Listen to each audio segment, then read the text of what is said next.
This is the Big O Show. This is the Big O Show. This is the Big O Show.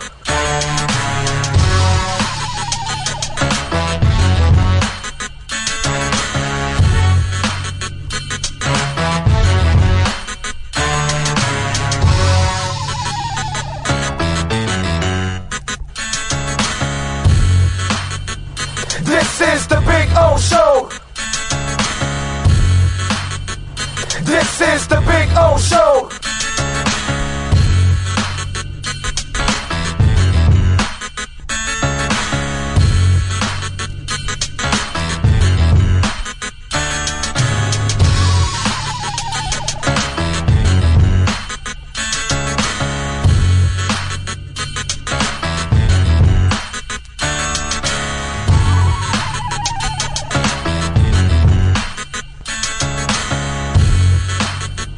This is the Big O Show.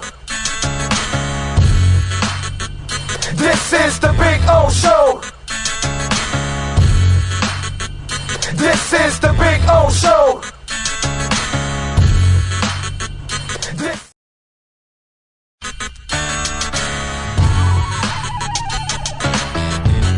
So here's the putting green. See? There you go. Got two flags. One was over there where Cutter's Edge Pro. It's not coming out now. Come on. Come on, wind. Give me a little wind. No, unfortunately. But there you go. And this one says Big O here. There you go.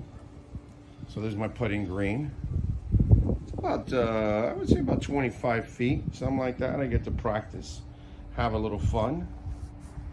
See? And then, of course, we got, the bunkers. Got to have the bunkers, man. Got all kinds of bunkers there. You know what I'm saying? So that's a taste of our backyard. There's Maiden right there. Maiden. Bono, how you doing, Bono? Bono. He's a Carolina dog, by the way. These dogs are amazing. Their temperaments are awesome. But there is the Sylvester Palm, which is just beautiful. All right, call my guys, Will and Mike at Cutter's Edge Pro. They will take care of you. Dogs are not included, okay? Can't include the dogs. Those are mine. But the exceptional work, oh, baby. Oh, baby. Yes. Make your home an oasis. CuttersEdgePro.com. Go to their Instagram page, by the way, so you can see a lot of the before and after work that they do. And it is exceptional, baby. This thing's been on here for about 9 months. No grass growing through it or anything like that. Right, Bono? Huh? Bono!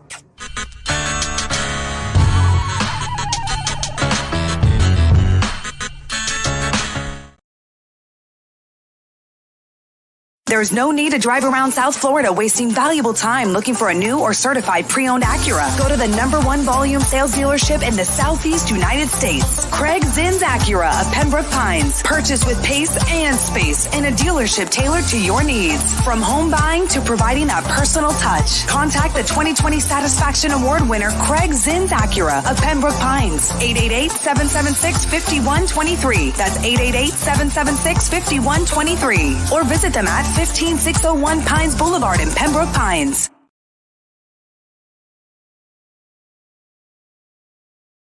When you move, you need a reliable company led by passionate folks, eager to assist its customers during a transitional process that needs to be smooth. Call Essential Moving Experts at 844-368-5750 for all your local and long-distance moving needs. You can rely on Essential Moving Experts. Mention the Big O Show and get $150 off. Family owned and operated, they offer free 30-day storage, full-service moving, fully licensed, bonded, and insured. Moving was never so easy. EssentialMovingExperts.com.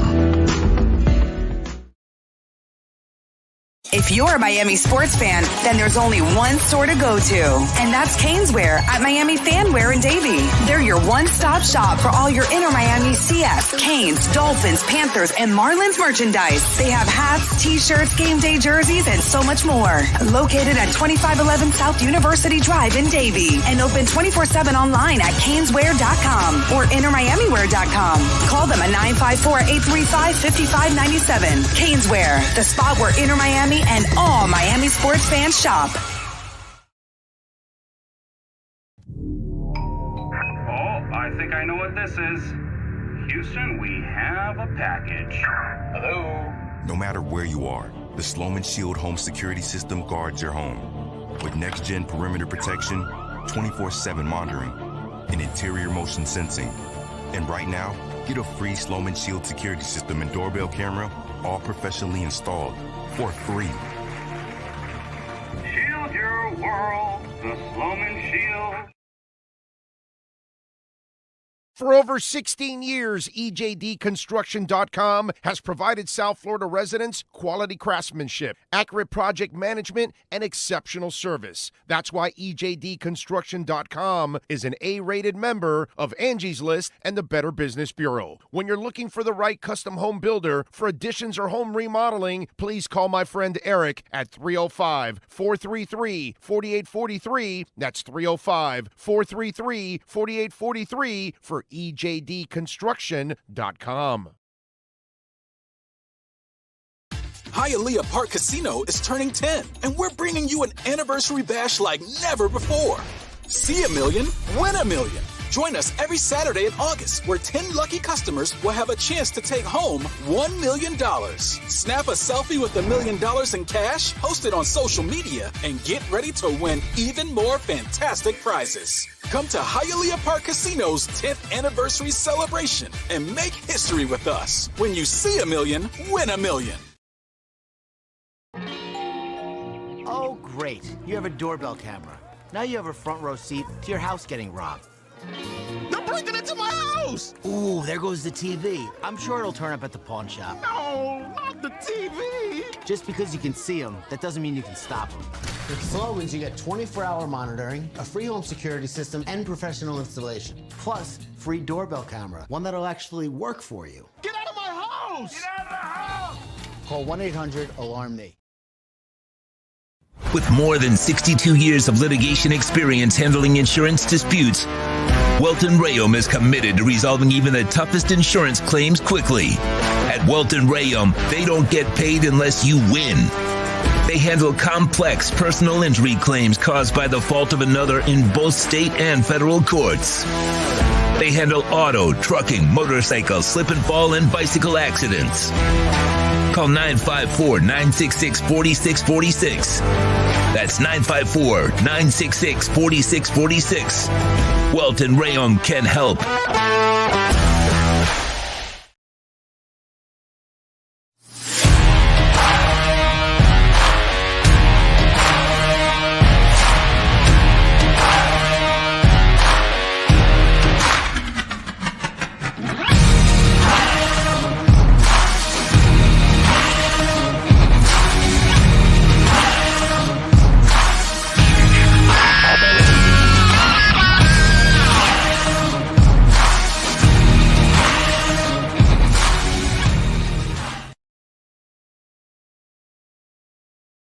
Statements or beliefs expressed on the following program by the host, guests, or callers are not necessarily the opinions of FantasyXS.com, Media Group Inc. ownership, management, sponsors, or website.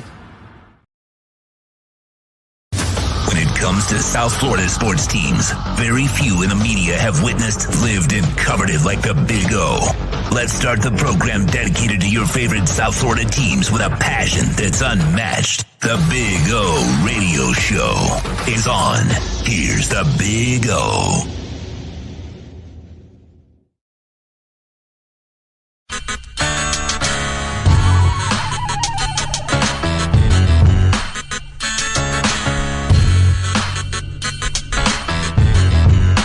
This is the Big O Show.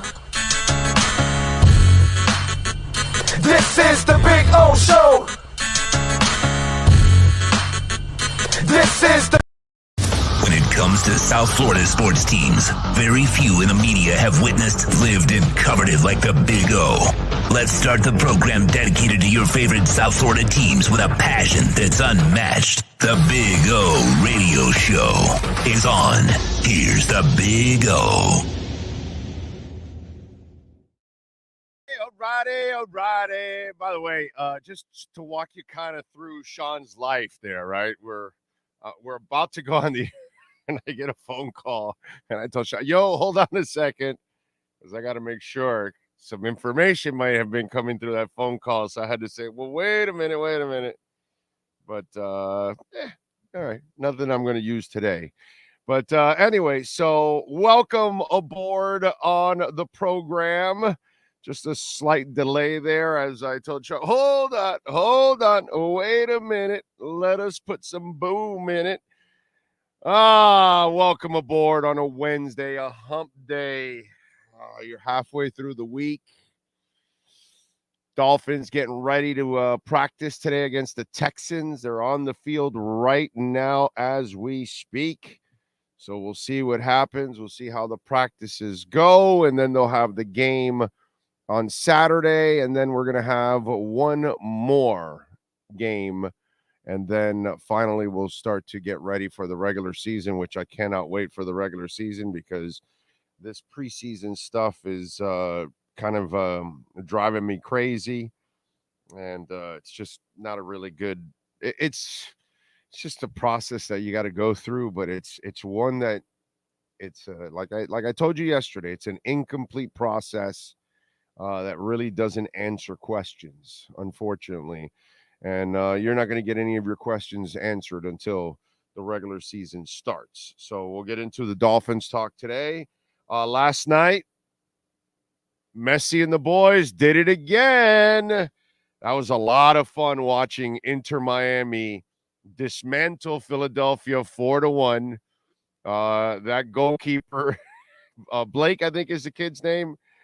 He was just frustrated. You know, that was awesome.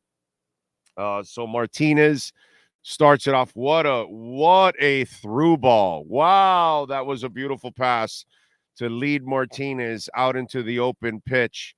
And, you know, for him to that's one of the things that we had not seen. I know Taylor Twellman was talking about it in the broadcast. You know, we haven't seen Joseph Martinez out in the open field like that, like, you know, displaying some jets and showing some speed out there and making sure that knee is kind of back to where it was. And obviously everybody around him and everything is making it so much better. But that was a beautiful strike by Joseph Martinez to start it off. And then Messi, my Lord, 30 yards out. And he saw that the goalie was just enough out of position that he could not get to the far right side of that post. And with that deadly accuracy that these guys have, you know, hockey players and soccer players, I don't think we really actually, you know, appreciate how good these people are with their tools, you know, whether it's the foot or the hockey stick, how they can control that ball, how they can control that puck. It is a special thing how they can put it wherever the hell they want to put it. You know what I'm saying? And that's what he did from 30 yards out. Then you had the Alba goal towards the end of the first half in the extra time. And then the young kid Ruiz got the other goal in the 84th minute. And that was a whole team thing. I mean, the way they worked that ball down, and that's been the other beautiful thing about this is what even the young guys are growing up fast because they've got Sergio Busquets, the lawyer, out there. I call him the lawyer because have you noticed every time there's a penalty or some kind of a discussion or disagreement, Busquets is in the middle talking to the referee, negotiating everything, trying to settle everything down between the two teams. Like Busquets is the lawyer out of the group. But having Alba and Busquets out there, you know what I'm saying, and Joseph Martinez along with Messi, and then you have all these other young guys, and these young guys are growing up quickly being around them, Cramashi and Ruiz and all these cats, right?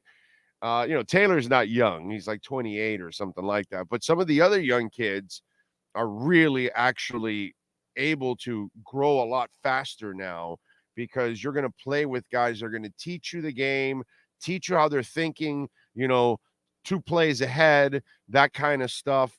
And the passing that we have watched since Messi and company have gotten here, it's the difference. I mean, they never really had any midfielders that can set each other up.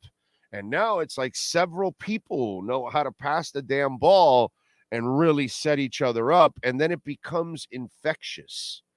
And everybody else gets kind of involved in all of that. And let me tell you something, okay? Last night, we talk about Messi and company. But I got to tell you something. When there's an MVP of the night, we got to talk about it, okay? And it's easy to pick one of the offensive players. But I want to get into the Cutter's Edge Pro MVP of the night. Who's last night's MVP? For your complete landscape solutions anywhere in South Florida, there's only one MVP. CuttersEdgePro.com. Here's our CuttersEdgePro.com MVP of the night. I got to say something. I know Messi's the most important thing that you've added to the entire league, not just Inter Miami. I get all of that, okay? But I think Drake Callender goes under the radar every single match. Last night, he had 3 saves. 2 of them were out freaking standing. That this easily could have been a tighter game if it wasn't for Drake Callender.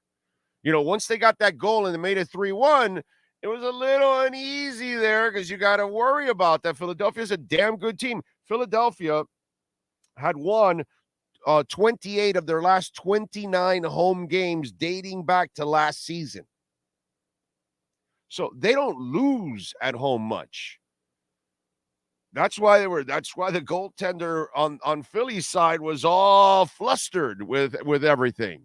But Drake Callender has been the rock of Gibraltar, kind of like William Quigley for Cutter's Edge Pro and Mike and all the great people out there, that they're going to be the rock for you when it comes to landscaping, turning your business, your home into an absolute oasis like we have in our home. And of course, the value of your home, your business skyrockets also when you add landscaping. Will is an MVP. They know what it's all about. CuttersEdgePro.com, baby. All throughout South Florida. Tree trimming, removal, landscape design, irrigation, synthetic turf. Yes, you got the doggies out there. Synthetic turf is the best thing out there. And Drake Callender has been absolutely a freaking stud. He has been the best find that they've made out of their young players. Cramashi and some of these other young guys. You saw Ruiz yesterday. They got some young guys that maybe might develop into something. Campana is also flashed at times too, and he's got a lot of talent. But Drake Callender has been the ultimate find. So while we talk about Messi and we talk about Busquets and we talk about Jordi Alba and we talk about Joseph Martinez and we talk about Campana and we talk about Cramashi and we talk about all these guys because we love offense. Chicks dig the long ball, right? All that stuff. We love scoring points, all that. Let's not forget, defense ultimately is going to pay off for you. You need to have that defense. And Drake Callender has been an MVP for this team since he took the job over for Inter Miami. From last year till now, he has been one of the most important players of this franchise. So don't lose it. I know Messi is the stud, the GOAT, all of that. But I got to tell you, Drake Callender puts in an MVP performance every single match, just like William Quigley and company for Cutter's Edge Pro. Go to CuttersEdgePro.com. That's your Cutter's Edge Pro MVP of the night. The MVP of the night is brought to you by CuttersEdgePro.com. servicing HOAs, condominiums, townhomes, commercial properties, corporate parks, and malls throughout South Florida. CuttersEdgePro.com, providing South Florida MVP performance every day of the year. Amen to that. 954-472-0622 and tell them that Big O sent you, baby. Yeah. Great win last night, man. Great win. And then last night I stayed to watch. I don't know how many of you watched the Nashville-Monterey game. And we were pulling for Monterey because if Monterey would have won, Miami hosts the finals. Unfortunately, Nashville won 2-0 against Monterey. And so now Miami will travel to Nashville on Saturday night, 9 o'clock, Nashville and Miami for the League's Cup title. That's going to be awesome, man. This is a great opportunity for Inter Miami. This is super exciting. You know, this is a first chance to put some hardware in their trophy case. They have no trophies in the trophy case. They have a big, beautiful trophy case, and it's empty. This could be the first cup that you put in there. You got the U.S. Open Cup also. They've got a chance to win that one too. And I don't know if they'll make the playoffs in the MLS because they dug themselves such a hole. It's going to be hard. They're 6-0 with Messi. They have not lost a game. They scored 22 goals in the first 22 games. They have 21 goals in 6 games with Messi. 21 goals in 6 games. You just took down a team that has won 28 of 29 at home. That is just absolutely sick. And, by the way, your Inter Miami squad has earned the right to the CONCACAF Champions League. And if they win the tournament, buddy, they get an automatic qualification to the round of 16. So they need to really win this tournament. Now, even if you lose the tournament and the third place team that wins a consolation game, they all get into the CONCACAF tournament either way. But if you win it, you get into the round of 16. That's where you start. So that's pretty cool. Okay? You get to start in the quarterfinals. I kind of like that, you know? What else do we have going on? So congratulations. So I can't, Saturday, 9 o'clock can't get here any faster. Oh, by the way, just a small note. It really doesn't matter to most of you. You got to be a hardcore local soccer fan like me in order to really even notice it or care or even realize it or whatever. Most of you did not watch the Nashville-Monterey game like I did. I'm sure of that. But I'm also sure that maybe none of you got this one. Maybe one that's watching. I don't know. Maybe. In Nashville, they won 2-0. Towards the end of the game, they got the second goal. The second goal was scored by a gentleman by the name of Fafa Picault. And Fafa used to play here in Miami for Miami FC. When Miami FC had a really good team and they made it to, I want to say, even the quarterfinals of the U.S. Open Cup, they went on a run where they beat, I believe it was 3 MLS teams. Okay? Pretty freaking cool. All right? They beat Orlando and Atlanta, and they ended up losing in Chicago, I remember, because I was there in Chicago when they lost. But yeah, Fafa Picault was part of that team that the Ricardo, the owner, he spent somewhere in the neighborhood of $11 million on that roster, on an NASL roster. Okay, because there was no salary cap at that time. They didn't win it, unfortunately, but they had a hell of a team. Fafa Picault was part of that team. So, you see a guy in the NASL trying to, make a dream come true, and he's in the MLS. He's been in the MLS the last couple of years, but and yesterday he ends up scoring the second goal in League's Cup to kind of seal it for Nashville. That way Monterey couldn't come back to tie it at 1-1 with just a couple of minutes left. Since they were trying to pressure. But for those of you that follow it hardcore like me, Fafa Picault was the second goal scorer in that game to lift Nashville. So we wait for Saturday, 9 o'clock, And we'll see what happens if Miami can take down Nashville in that one. So Marlins lose to the Astros 6-5. Old ass Cueto gave up 4 earned runs in 5 1/3. Soler did hit his 30th home run, a 2-run shot in the 3rd inning. Arrays, his average is down to 363 after going 0 for 4. Jazz Chisholm did go 2 of 4, scored 2 runs, has a robust 251 batting average. Tonight, 6:40, Justin Verlander will be toeing the slab, and then Jesus Luzardo, who's 8-7 and a 3.91 ERA, is on the mound. Justin Verlander is 7-6, and he's got a 3.19 ERA, dude. It's impressive that the old man is still pitching at a high level, man. It really is. It's actually super impressive. But hopefully the Marlins can win this series here. That would be a hell of a series for them to win against the Cheaters. So nice job there. By the way, Joe Shad will join us at noon. I'm sorry. What's it called? Michelle Kaufman will join us at noon. We're not going to get any of the guys today because practice is right during the show. So it'll probably be, we'll probably push some of it for tomorrow and do it later on. Ira Winderman will join us at 12:30 today. He is back from the dentist. He had a dentist appointment on Monday, and he goes, I don't know if you want to. And I go, no, man, just rest, bro. Don't worry about it.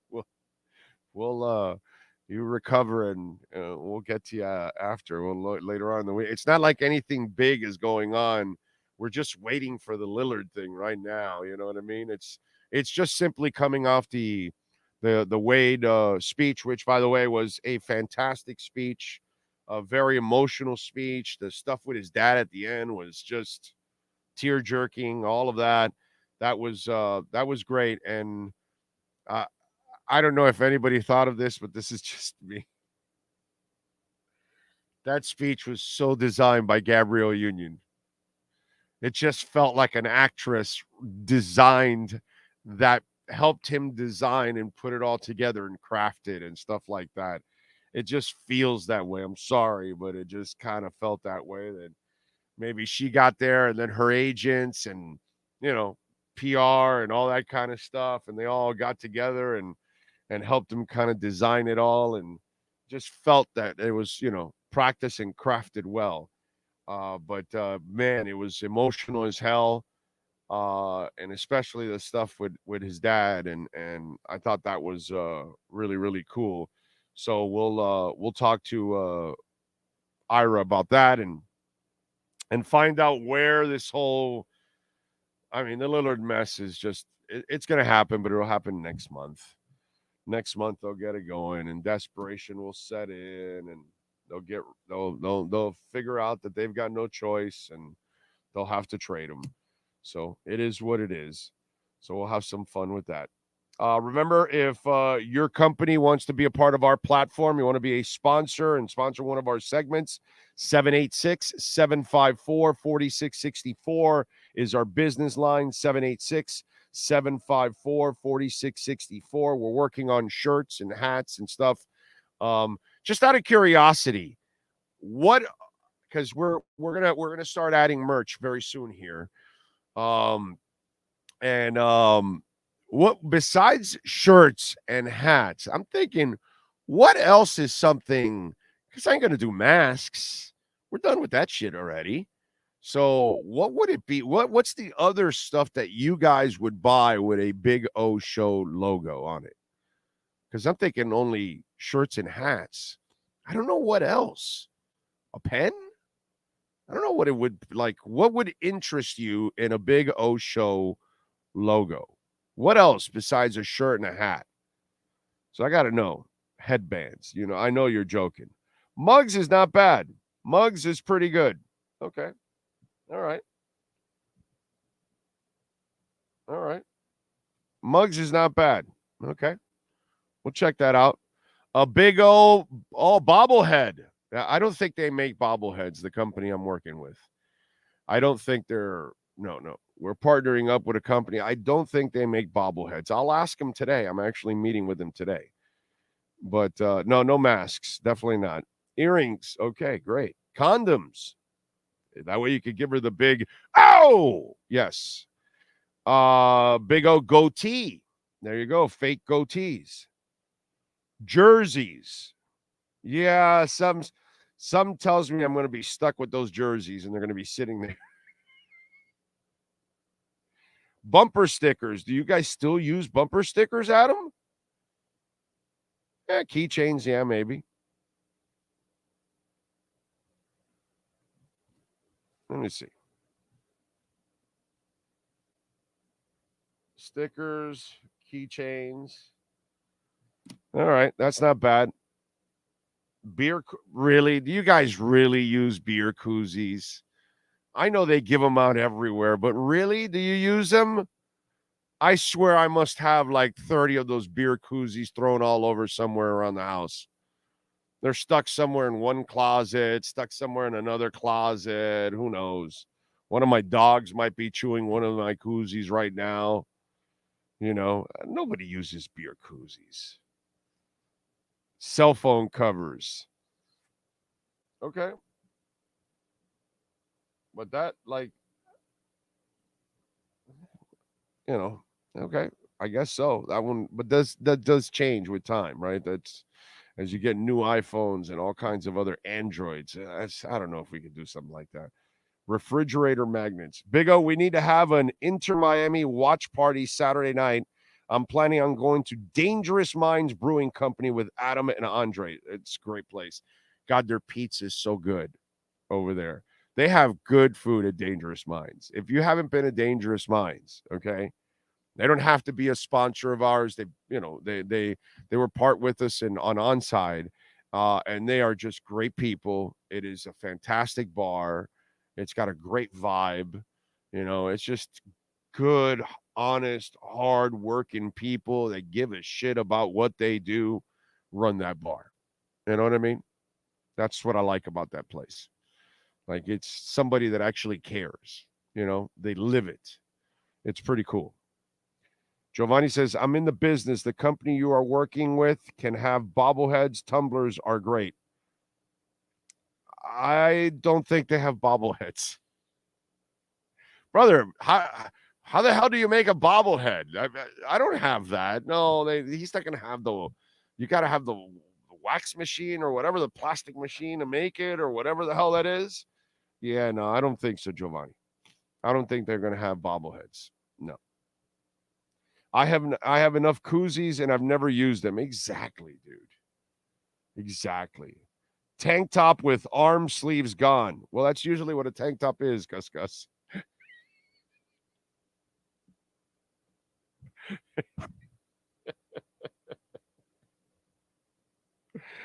You're funny, bro. Posters. Yeah. You know what? Sean and I kind of Star Wars type posters, right? Yeah, I can see that. You need to get with Perdomo and create a Big O Victory cigar flavor. Oh, by the way, Inter Miami won last night, Sean. Let's give them a victory cigar.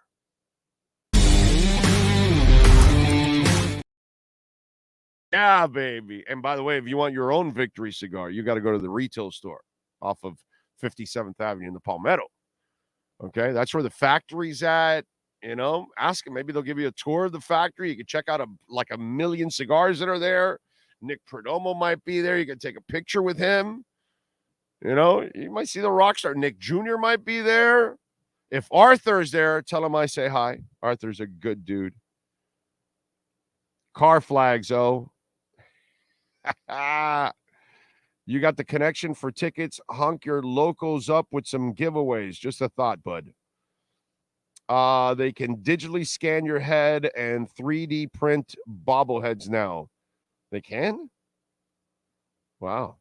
Okay. I don't think he does that. I'm going to check. I'll ask him if he does bobbleheads, but I don't think he does bobbleheads. Seriously, would you guys buy a Big O bobblehead?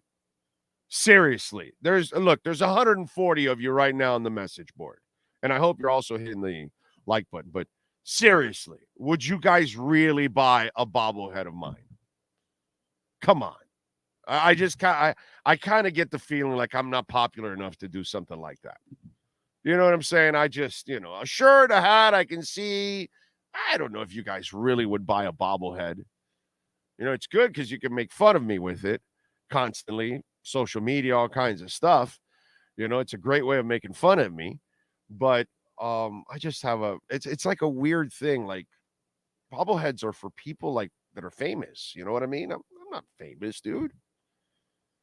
I'm just a regular dude, regular media member just doing a show every day. So, I don't know, man. Water bottles. Okay. I would. I have a collection of bobbleheads, says Ragin. Nizzle says, need a Sean bobblehead. And now, see, I can see you guys buying a Sean bobblehead. Not mine. Sign and number them. Look at you, George. That's not a bad idea. Not that anybody would buy it, but not a bad idea. No to bobblehead. See, Brett at least is honest. I would keep that big old bobblehead on my counter and would sell my clients. Will dig you. Giovanni, you're very nice. Thank you, sir. Sign and number one, want one. Okay. Yes, I would buy a big old bobblehead. Beer opener. That's a good one, Chad. Because you can make that a keychain beer opener with the logo on it. You just gave me an idea because I've seen those keychain beer openers. That's one that actually could fly. I like that. Steven says, damn right, Big O. I'll buy one. And Sean, put them in my car dashboard and watch you guys bobble every time I break. When you got haters, you are famous. Well, I know. I don't know if that makes me famous, but I know I got plenty of haters.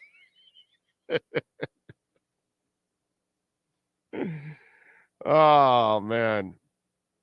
A big old mini submarine. There you go. 2-man submarine. We could go down to the Titanic together. Brian Landis says for $6.98.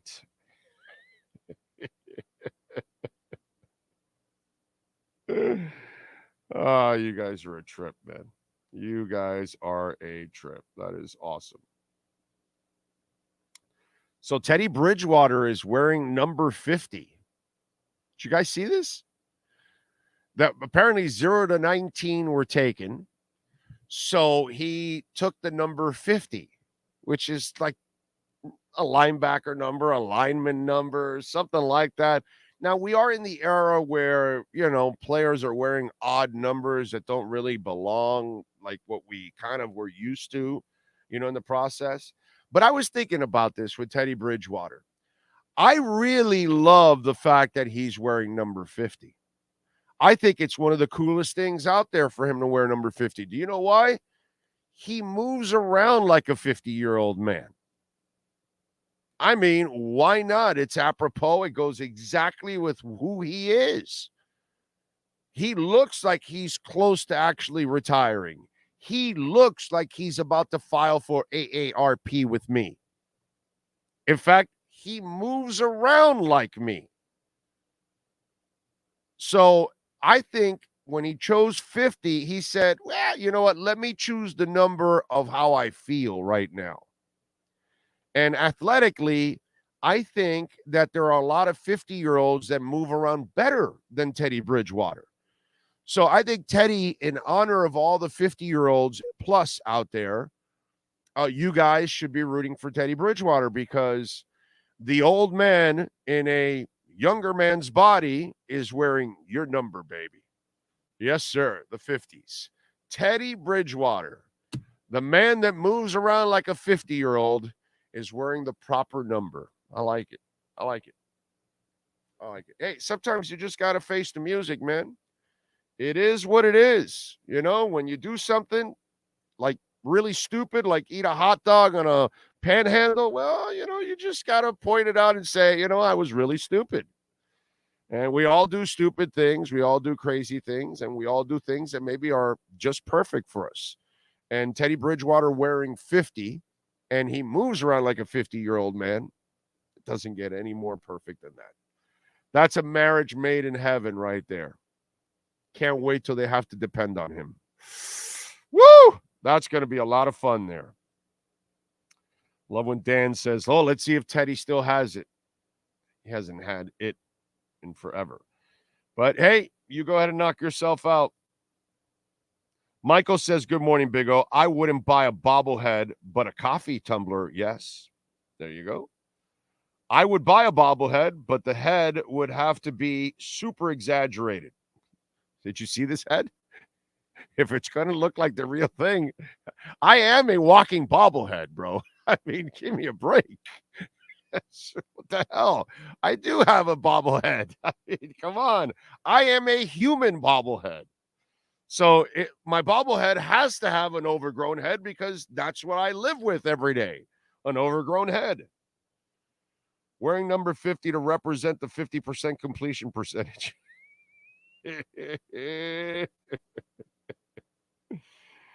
Oh, man. No, that's his overall Madden rating. Oh, okay.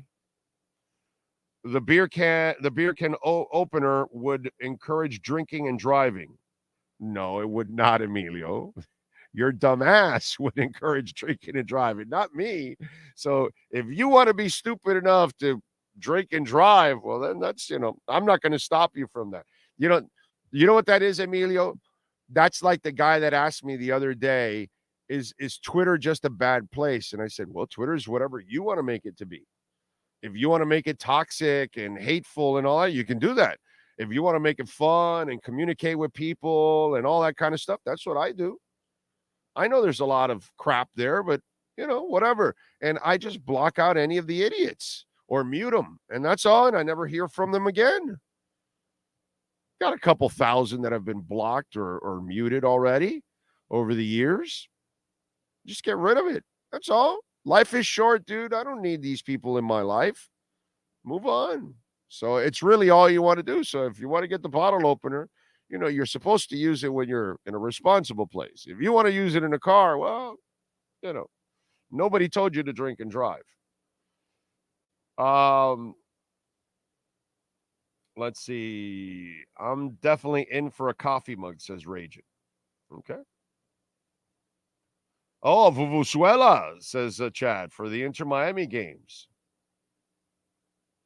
I like that. Have you seen Kyler Murray's picture looking, yes, wearing like a sports bra? Yes, I saw that. And when I saw Kyler Murray wearing the sports bra, I asked myself this question, okay? I said to myself, when is the moment that he's going to have that, what was her name? God, what was the name of the girl when is Kyler Murray going to have his Brandy Chastain moment? And so I figure he's wearing the sports bra, right? So now Kyler is preparing you for the day that he has a scoring drive and he scores a touchdown. He's going to have his Brandy Chastain moment. He's going to run towards midfield, slide, tear off his jersey, and there's his sports bra. And he's just going to look at everybody all over with his sports bra. So I think it was just an inspirational Brandy Chastain type thing. And so we're now, we have set the stage now.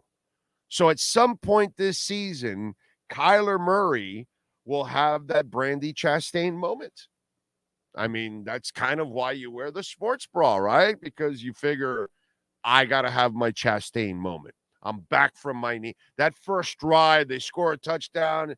He runs to midfield, tears it off. There's the sports bra. He says, I'm back, baby.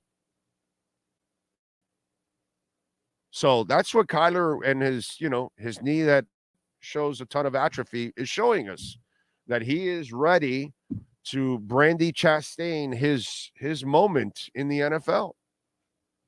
For those of you that are too young for that, which is funny how people might be still young for the Brandy Chastain moment, you can go ahead and look it up for yourself. But yeah, Kyler Murray, a.k.a. Kyler Chastain. Frankie Fresco, thank you for the love on the super chat. And remember, you can make a donation through Cash App or Venmo at Cash Big O Show. That is Cash Big O Show. Cash App or Venmo. AEW, Texas Chainsaw Massacre Death Match. Jeff Hardy versus Jeff Jarrett.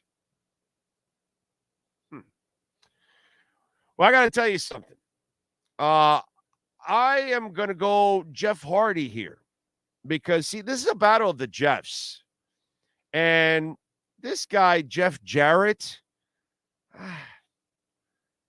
I don't know. Isn't Jarrett also a first name? You know, I don't like guys with two first names.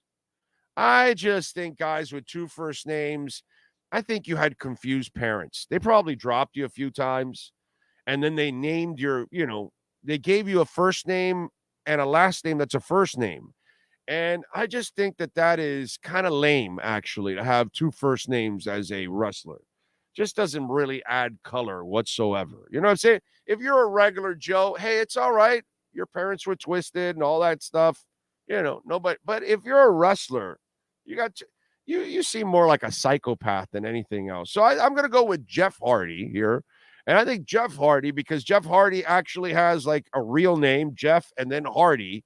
And I think it's going to be a hearty meal for him when he crashes and just, kicks Jeff Jarrett's ass. So I'm going to go JH over Double J. Sean? I know you're not going to argue with my reasoning, of course. I get that because my reasoning and explanation of all this is as in-depth as it gets when it comes to wrestling. So, yeah, no, I can give two craps about this match. This is the worst match ever booked. This is terrible. I agree 100% with you. Jeff Hardy wins. It's just you have a death match and you put two guys in it and you have a guy that bleeds as soon as he does a headlock and he's not in it. Dumb booking by TK, an AEW move. That's all I got to say. Okay. So I'm going Jeff Hardy in the AEW Texas Chainsaw Massacre Death Match. Hunter Butler, thank you for the love in the super chat. He says, Tua better show out for his island this year. Do you not see him raising money? What are you talking about? Saban just gave him a fat ass donation too. He was thanking Saban. I don't know if you're following Hunter Butler, but Tua Tagovailoa is a man's man. He's a leader. He's a great human being. He's a person that cares about others. This is a legitimate person. You know what I mean? This is not just some football star that's just looking to get his props and, hey, it's all about me, and all that. He's showing out for his island. He's already raising money, dude. He got on that, like the Tua Foundation got on that like right away. I'm not sure if you're watching, but you should check it out there on social media, Hunter. It's there. He is come on, man. We're talking about a great human being there in Tua Tagovailoa. That's something that can, listen, we can have some fun, and some of you guys out there want to question whether he can play. You want to question whether he can get, stay healthy or whatever. Those are legitimate conversations, whatever. That's fine. Not the one that if he can play. That one I kind of think is stupid already at this point. But, the injury stuff, but the person, I don't think that could ever be questioned with that dude. George Albany says, I hear you, Big O. Jeff George fits that narrative. There you go. You see? Chad says, I'm with you, Sean. Also, I don't want to see two old guys in a death match. Steven says, a beer dispensing helmet with your logo in the front. Now we're talking. Frankie says, I already got a victory cigar for you, Big O, with that pick. Well, can't go with a guy with two first names. I mean, that guy's always going to lose in the ring. Mouse pads with the Big O. There you go. Wilkins need pay. Mountain man fishing, it'll happen. Don't worry about it. Big O t-shirt for dogs. Ooh. If I don't sell them, I'll wear them for my dogs. So, yeah, why not? That's a good one. Ping pong balls for beer pong.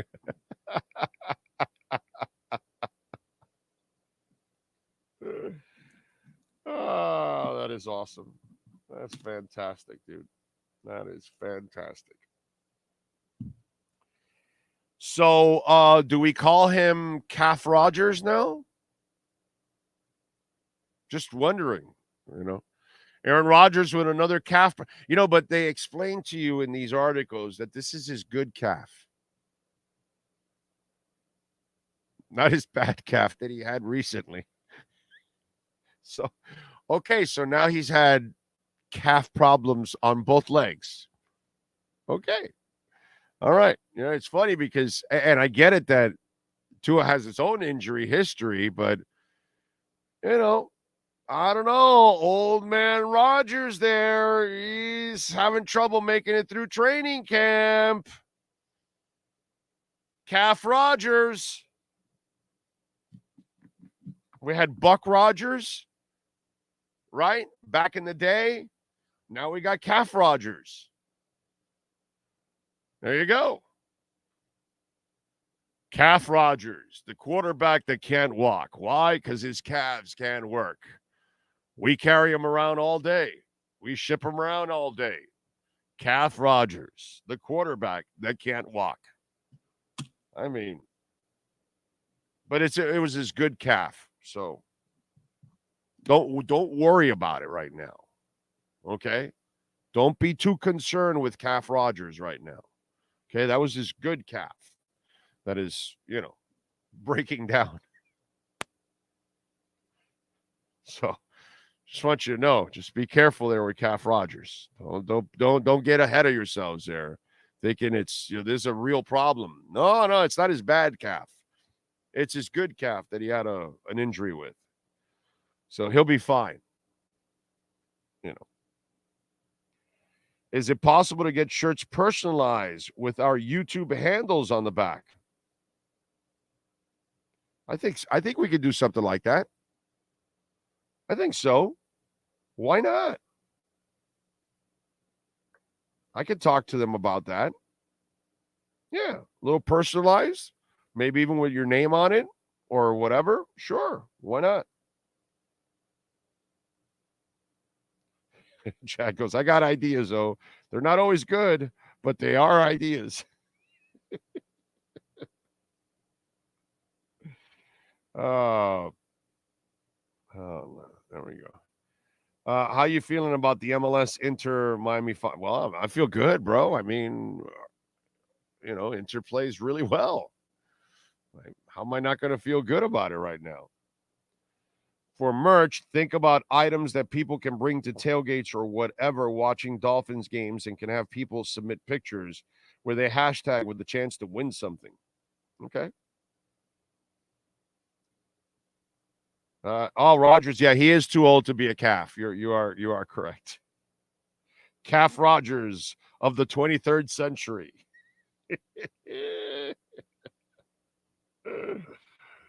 Yeah, he can store both calves in a dark room. You're going to have to carry him into the dark room because he can't walk into the dark room. Big O, 90% in this chat saying, who the F is Buck Rodgers? That is true. Yeah, but see, at least now they'll go look for Buck Rodgers after talking about Calf Rodgers. So that's kind of, I don't have a modern day reference for Calf Rodgers. I only have Buck Rodgers. It's the only thing I can come up with right now. Like I was thinking today, we're having a Wiz Khalifa practices in Houston, right? Because they're joint practices.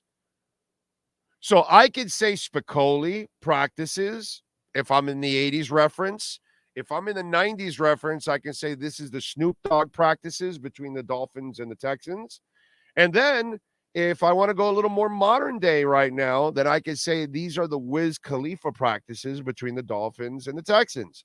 But my problem is when I was thinking Calf Rodgers, I can only think Buck Rodgers. There just isn't a modern day reference. This is really difficult doing talk shows because You don't want to lose the young people with older references, but the problem is there aren't references that are new that go with what you're doing, so I got to find something else. So, it's when you've been around as long as I have, you have references from all kinds of eras here, all kinds of generations, shall I say. And it's just tying them all, you know what I'm saying? So now young people, go find out about Buck Rogers in the 21st century. And now you'll know about Calf Rogers in the 23rd century. Okay? So, there you go. A big O shot glass. That's not bad. Okay. All right. Let's see what else. Thank you, Jim. I appreciate you, my brother. It's a beautiful thing, baby. Put your quote on a shirt that fits you best. Yeah, well, we are going to make blind ass fan alert shirts. Okay? That we will make. Blind ass fan alert shirts. So we will definitely do those because blind ass fan alert is definitely a saying here. It's a beautiful thing is a saying here, obviously. Big O, they have no idea. Great show back in the day. Yeah. And Aaron Gray, smoke show too. Beautiful. Those eyes of Aaron Gray. Jesus. Yeah, man. Yeah. Gil Gerard is now 80. Yeah, probably. I remember Aaron Gray in the Buck Rogers series very well. I'm sure you do too. Yes, Jim. I just said it exactly. Aaron Gray is what stands out right away, bro. Rogers hasn't participated in training camp for most of his career. I'm not surprised he's experiencing issues. Well, Calf Rogers is struggling right now. You're doing everyone a favor making them look up Buck Rogers. Once they see Aaron Gray on those skin-tight outfits, they'll thank you. Yeah, that's true. I mean, you Aaron Gray is just gorgeous. Gorgeous, gorgeous, gorgeous. And Drago says, when you look for Buck Rogers, you'll see Aaron Gray worth it. It's twisted how we're all thinking the same thing.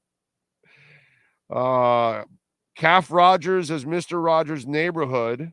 Dalvin can guest star as the mailman. It's a beautiful day in the neighborhood. A beautiful day in the neighborhood. Will you be mine? Seriously, though, Big O, are giveaways an option at some point for your loyalists? Tickets to events in particular? I'm in Jersey, so I wouldn't benefit, but it would be cool for South Florida fam. Dude, we've given out tickets in the past for all kinds of stuff. Did you not check it out? Throughout the entire football season, we gave out Heat tickets. We gave out Hurricane tickets. We gave out we've given out passes to Youth Fair passes, so we have given out stuff. So we do give out stuff, but, you just got to keep following. Listen, the people that only listen to segments are the ones that are probably going to suffer the most. The people that are hardcore and listen to the show, those are the ones that are going to end up benefiting from the giveaways and everything that we normally do. Because I never do it during a segment.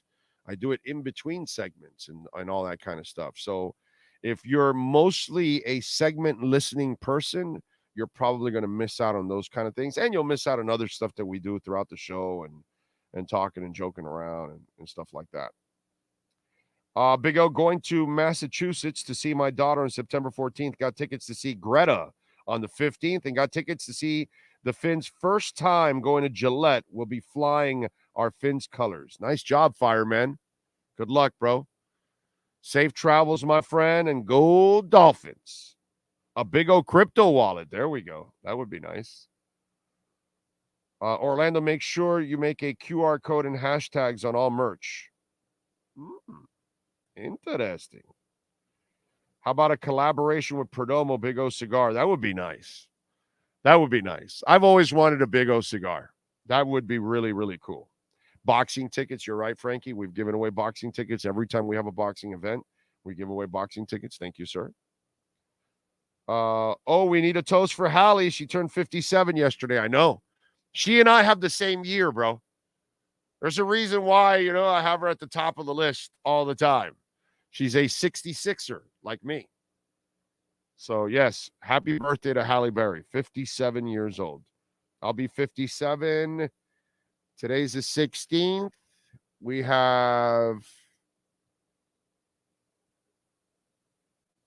45 days till I am 57 myself. What else do we need? Orlando, any game day partner for Dolphin? Not yet. We have not. Now that I'm back from this crazy ass road trip the last 2 weeks, I'm going to work on getting us a bar home for the Miami Dolphins pre and post game show. We'll work on that. EJD Construction is our title sponsor.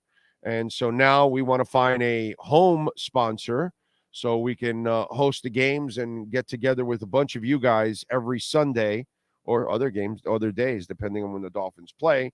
So if you're a sports bar or restaurant or lounge or whatever wants to be a host of our Dolphins pre and post game show, please reach out to our business line at 786-754-4664. Anywhere in South Florida, Dade, Broward, or Palm Beach County. Doesn't matter. 786-754-4664. We need to find a home in South Florida for our pre- and post-game show. So that is next. So we will try to be searching for the right bar or establishment to do it so we can all watch the game together, eat some food, drink, have some fun, and watch the Dolphins go all the way to the Super Bowl. I mean, really, let's just be honest. You know that's what's going to end up happening. They're going to the Super Bowl. I don't care what anybody tells me, but hey, that's all right. If you don't believe it, it's all good in the hood, as they say. Let's see. Have they started the practices? What do we got going on? You see any breaking news there, Sean? Anything coming out of the practices so far? Nothing breaking, but Marcel did put out he kind of hinted toward it yesterday, but I guess Mike McDaniel confirmed it today. What, that Christian Wilkins is sitting out? Yeah, Christian Wilkins is sitting out, and he said Christian is such a good player, such an important person in the locker room, has made it clear he feels that his play is deserving of a contract. McDaniel said, "We would agree as the Miami Dolphins organization. Henceforth, we are in negotiations. As a result, he has not participated in team drills. When he next participates, that'll be up to him." McDaniel said he has been in constant contact with Wilkins and is comfortable with the situation. This is the part of the business that teams are dealing with, McDaniel said. Right. Okay. All right. No big deal. It'll get done. I'm not even worried about it. And guess what? He don't need the practice. So I got to tell you something. I'm gonna look at this as a positive in multiple ways. Less chances for him to get injured. I don't need to see Christian Wilkins at all. I don't need to see him anymore for the rest of the preseason. So him holding out, whatever, holding in, as they say now, I'm good with it, dude. I have no problem. Go for it, brother. You have earned this. You'll get your money. I'm not concerned about that. By the way, Poupart tweeted out that Lester Cotton killed it on 3 one-on-one reps this morning. So Cotton is another one of those guards fighting for a spot. They used him mostly at right tackle. I would like to see him over at left to see him and win and see that battle, because I don't know about Eichenberg. I'm sorry. It's just one of those deals. But anyway, what are you going to say there, Sean? Because you were opening the window. Did you have something there, sir? No, that was exactly what I was going to say. I saw the tweet from Poupart. Oh, okay. Yeah. So Lester's another one that could be in the mix. We'll see if he's a Robert Jones type that they find. We'll see. I mean, I wouldn't put it past. This is how you got to get by with the O-line. You got to hope that you can hit on some of your picks, and then you've got to find guys in street free agency, undrafted. It's just impossible. As I've told you already, the offensive line is impossible to scout at the college level. It is impossible. The game has ruined the scouting for the NFL. Just the way it is. It blows, dude. It's really hard for them to figure it out. What do we have here? Big O, congrats on finding Chom FM, one awesome radio station. I regularly listen online for years now. Yes. By the way, thank you. Who was it yesterday? Because I'm so sorry. One of you guys helped me out yesterday in the whole thing. And what you have to do is, okay, turn your VPN on, set it to Canada, the VPN, then go to TuneIn Radio, then bring up the Sham, and you should be able to hear the music and not the loop of Trevor Noah. And then you'll be absolutely fine. Okay? So, oh, wait a minute. What happened here? Oh, awesome. Just got my Dirty Honey tickets. October 27th. They're going to Orlando. Of course, they're not coming here. Freaking Dirty Honey, which, by the way, you can listen to it on the show. Dirty Honey. Okay? Dirty Honey may be the best young rock band on the planet that not enough people know about. There you go. That just came out, their tour dates yesterday. And they are going to Orlando on October 27th, Ponte Vedra, Florida, the 28th. The 29th will be Tampa. And we're going to go to the Orlando show. That's a Saturday, I think, or a Friday. That's a Friday. The Tampa one I won't be able to go to because I'm sure the Dolphins are playing on the 29th. Are they? Do me a favor, look up the Dolphins schedule, Sean, October 29th. Are the Dolphins playing on October 29th? If you haven't seen Dirty Honey, go to YouTube or whatever. They are an exceptional band. The singer is special. The guitarist is excellent. The sound is awesome. They got a classic rock sound. They are just awesome. They're one of my favorite young bands out there. Greta, Rival Sons, Dirty Honey. These are young bands that I freaking love, dude. It's September 29th? No, October 29th, sir. It's a Sunday. Because the Friday's the 27th, and I'll be in Orlando. It goes to Patriots. Yeah, I figured that. So I have to be here for that. So I have to go to the Friday show in Orlando. I can't go to the Tampa show. If I'm telling you, man, if Miami wasn't playing on Sunday, I would go to Tampa and I would see Dirty Honey twice. The Ponte Vedra concert. If I would go to that one, that would be incredibly emotional for me. Why? I tell you, and those of you that have been listening for a while, my best friend Bill Preston passed away. It'll be 2 years on December 9th. I can't believe that we're getting close to 2 years already. The last concert I went with him to was UFO, and we saw UFO on 2 nights at the Ponte Vedra facility that where Dirty Honey's going to be, and then we went to Clearwater the next day. And little did I know, that I went to that trip fresh off kidney stones, and I had a current gout attack at the moment. I went up to Ponte Vedra and then Clearwater with Bill to watch UFO because we had tickets. I also know the UFO band, so I went backstage. I took Bill backstage. We met with a couple of the band members and all that. So I had access, so I said, we got to go. Little did I know that he would then be, stricken by cancer and would pass away. And if I gave up that day and not go because my back, the back was hurting from the kidney stones, obviously, and then my foot. I couldn't stand for the concert completely. And when I was meeting the guys, I was on one foot because I couldn't stand on the other foot because of the damn gout. Was just, anybody that has gout, you know what I'm talking about. It's painful. And I am so grateful that I made that effort, because I would have not enjoyed that final concert with my best friend.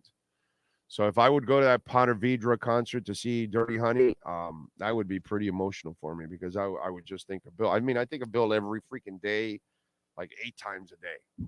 So that concert would just, eat me up inside. Anyway, what else do we have going on? DL loves Dirty Honey. Big hockey guys too. Nice.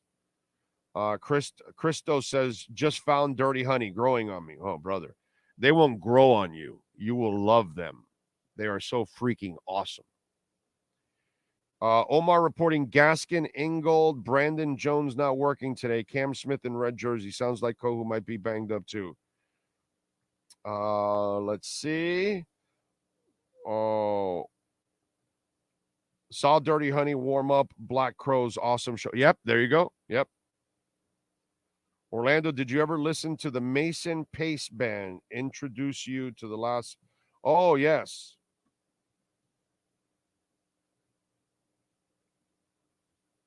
I wrote it down. I'm gonna have to listen to it. I think I forgot after you mentioned it.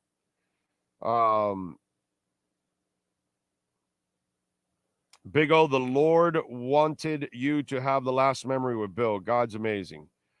Yep. And I think about it all the time. Like, that was our last shows together, and I go through it all the time, because then we got hit with the pandemic. And then, and then after that, it just went awry, and it was just the worst. So, sucks. I'm 45, lost my best friend since 4th grade 5 years ago. Loved with me and my grandparents since middle school. The pain I feel will always be there. Not a day goes by I don't look up and smile. I'm with you, Troop Fan. It's the same thing. It's the same thing with me and Bill. It's just one of those things that you never recover from it. You know what I'm saying?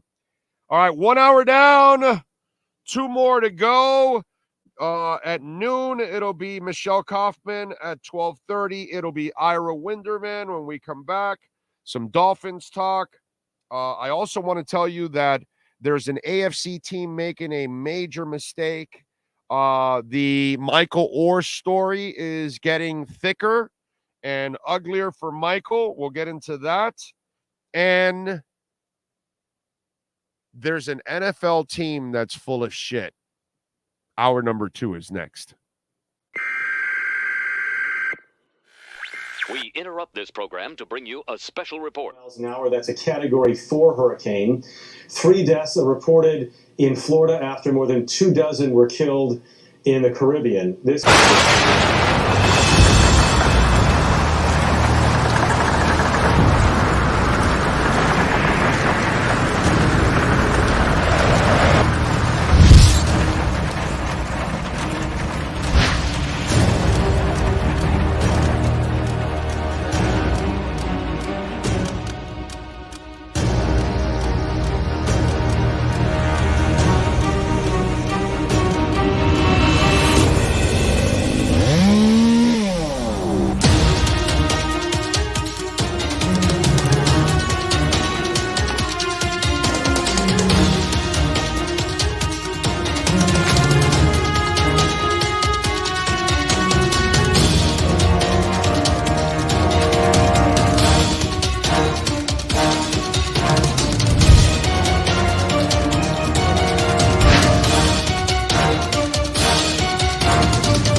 I think I know what this is. Houston, we have a package. Hello? No matter where you are, The Sloman Shield home security system guards your home with next-gen perimeter protection, 24/7 monitoring, and interior motion sensing. And right now, get a free Sloman Shield security system and doorbell camera, all professionally installed, for free. Shield your world, the Sloman Shield. Hialeah Park Casino is turning 10, and we're bringing you an anniversary bash like never before. See a million, win a million. Join us every Saturday in August, where 10 lucky customers will have a chance to take home $1 million. Snap a selfie with $1 million in cash, post it on social media, and get ready to win even more fantastic prizes. Come to Hialeah Park Casino's 10th anniversary celebration and make history with us. When you see a million, win a million. For over 16 years, EJDconstruction.com has provided South Florida residents quality craftsmanship, accurate project management, and exceptional service. That's why EJDconstruction.com is an A-rated member of Angie's List and the Better Business Bureau. When you're looking for the right custom home builder for additions or home remodeling, please call my friend Eric at 305-433-4843. That's 305-433-4843 for EJDconstruction.com. The viewpoint statements or beliefs expressed on the following program by the host, guests, or callers are not necessarily the opinions of FantasyXS.com, Media Group Inc. ownership, management, sponsors, or website. When it comes to South Florida sports teams, very few in the media have witnessed, lived, and covered it like the Big O. Let's start the program dedicated to your favorite South Florida teams with a passion that's unmatched. The Big O Radio Show is on. Here's the Big O.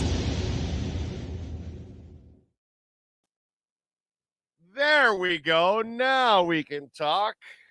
You got to turn on the mic. You know, it's really important. Something I forget sometimes, you know, ask Sean. Those are the things, you know, I'm a goofball sometimes. What can I tell you? It happens. Although, by the way, how come some of you, you know, I call myself all kinds of names. How come some of you wussies all get all bent out of shape if I call you an idiot or something? Oh, you had to resort to names. I always love those people. It's like, brother, come on, man. Give me a break. Relax. Have some thick skin. Oh, would you say Inter is now the best team in the MLS? Yes. Yes. Yeah, some guy's asking me, you know, on Twitter, is it that the league sucks or is he that good? And I said, he's Michael Jordan. Messi's Michael Jordan. Did the NBA completely suck or something? No, but Michael Jordan can just kick your ass. You're not going to do anything about it. Will Chamberlain's going to kick your ass. Jim Brown's going to kick your ass. Derrick Henry's going to kick your ass. It's not that the league sucks. It's just that he's that good. And listen, I'm not telling you the MLS is the Premiership or the Bundesliga. You know, no, I'm not saying that, okay? But it's not like this terrible league that nobody can play or something. No, they've got they got competent soccer players all over the place. But Messi's Michael Jordan, bro. What are you going to do? He's just better than the entire world. Remember, he did this in every league he's ever been. He's been a star in every league. He scores. That's just the way it goes. So what's the big deal? Yeah, is he going to be a little better here? Of course, because this league is not as good as some of the others. But you know, I just love how people make it sound like, you know, it's like the league is absolutely terrible and all that kind of stuff. No, dude, it's a decent league. It's not one of the upper echelon leagues. It's in the middle of the pack. I get all of that. But Messi is just that good. That's all. He's just a great, great player. And yeah, Miami now has the best team for sure in the MLS. There's no doubt in my mind. And if they can somehow, by some freaking miracle, go on a run here when the regular season starts up again, and they sneak into the playoffs, oh my God, the league is going to be taking a shit. Everyone in the playoffs is going to take a huge dump And they're going to, oh my God, these people made the playoffs. Because it doesn't matter if they're on the road the entire time. They have the depth, they have the quality, they have the chemistry that they can beat it. They have the goalie, they can beat anybody. Because they can score and they're getting better at defense. And by the way, Gregory's not back yet, which I know a lot of you don't follow and don't know much about the team or anything, but Gregory's their best defender. And if they could he's already practicing. He's been practicing for a couple of weeks. I think they're slow walking it because they're doing so well that right now they don't need to push him to get back from that injury. And so, hey, get him 100%, and really you need him more for the regular season. So you don't need him for this tournament. And remember, we still have the U.S. Open Cup, which they can win that trophy too. Can you imagine if somehow they win on Saturday, they win the Leagues Cup, and they sneak into the playoffs and win the MLS Cup and win the U.S. Open? Wow. My God. That would be amazing. Now, what would be painful is if they come up short here in the Leagues Cup, come up short in the U.S. Open Cup, and don't make the MLS playoffs. That is also a possibility. I don't think so, but I think they'll do. I think they're going to win these two cups. Actually, I don't know about getting in the MLS because they've got to almost make a perfect run, and maybe they can do it, but it's a lot to ask. Man, this is a lot of fun. I don't know about you guys, but some of you out there, but to me, this is must-see TV every time it happens, and I'm super happy that a lot of people are finally interested in what I've been interested in locally for decades now. And as a big-time supporter of local soccer and always wanted local soccer to have its place here, I am thrilled, dude. So thrilled that the world is watching Inter Miami. It's pretty freaking cool, man. Pat in Nashville says, I get to see rival sons with the Pumpkins next week. You bastard! I'll have to binge them. What do you think about Wolf Alice? I do like Wolf Alice, by the way. Thank you for turning me on to Wolf Alice. Very nice of you, Pat. Appreciate you. But I hate that you're fucking seeing rival sons and I'm not. Okay? I hate it. Just want you to know that. Hate it. Okay? I haven't seen rival sons enough. I need to see them 10 more times so I can start feeling good about myself. That's one band that I've seen Dirty Honey more times than I've seen Rival Sons, and I love Rival Sons. They are fantastic, dude. Just hear Dirty Honey's Rolling Sevens awesome sound. Yeah, dude, you're gonna love it, bro. Keep listening to more of their music, Julio. Rolling Sevens is a great freaking song from Dirty Honey. Yes. Inter Miami is the best team in the league and has the worst record. Wonder if that has happened in any league. Well, you have to make all these trades before you restart. So, yeah, I don't think it's ever happened. It's kind of weird. Let's see. Michael Jordan playing in 90s Croatian League. Every game is a countdown to a Messi goal. Yes, sir. And with the win, Inter Miami qualifies for CONCACAF. Well, no, they already qualified, Frankie. They're top 3. They're already.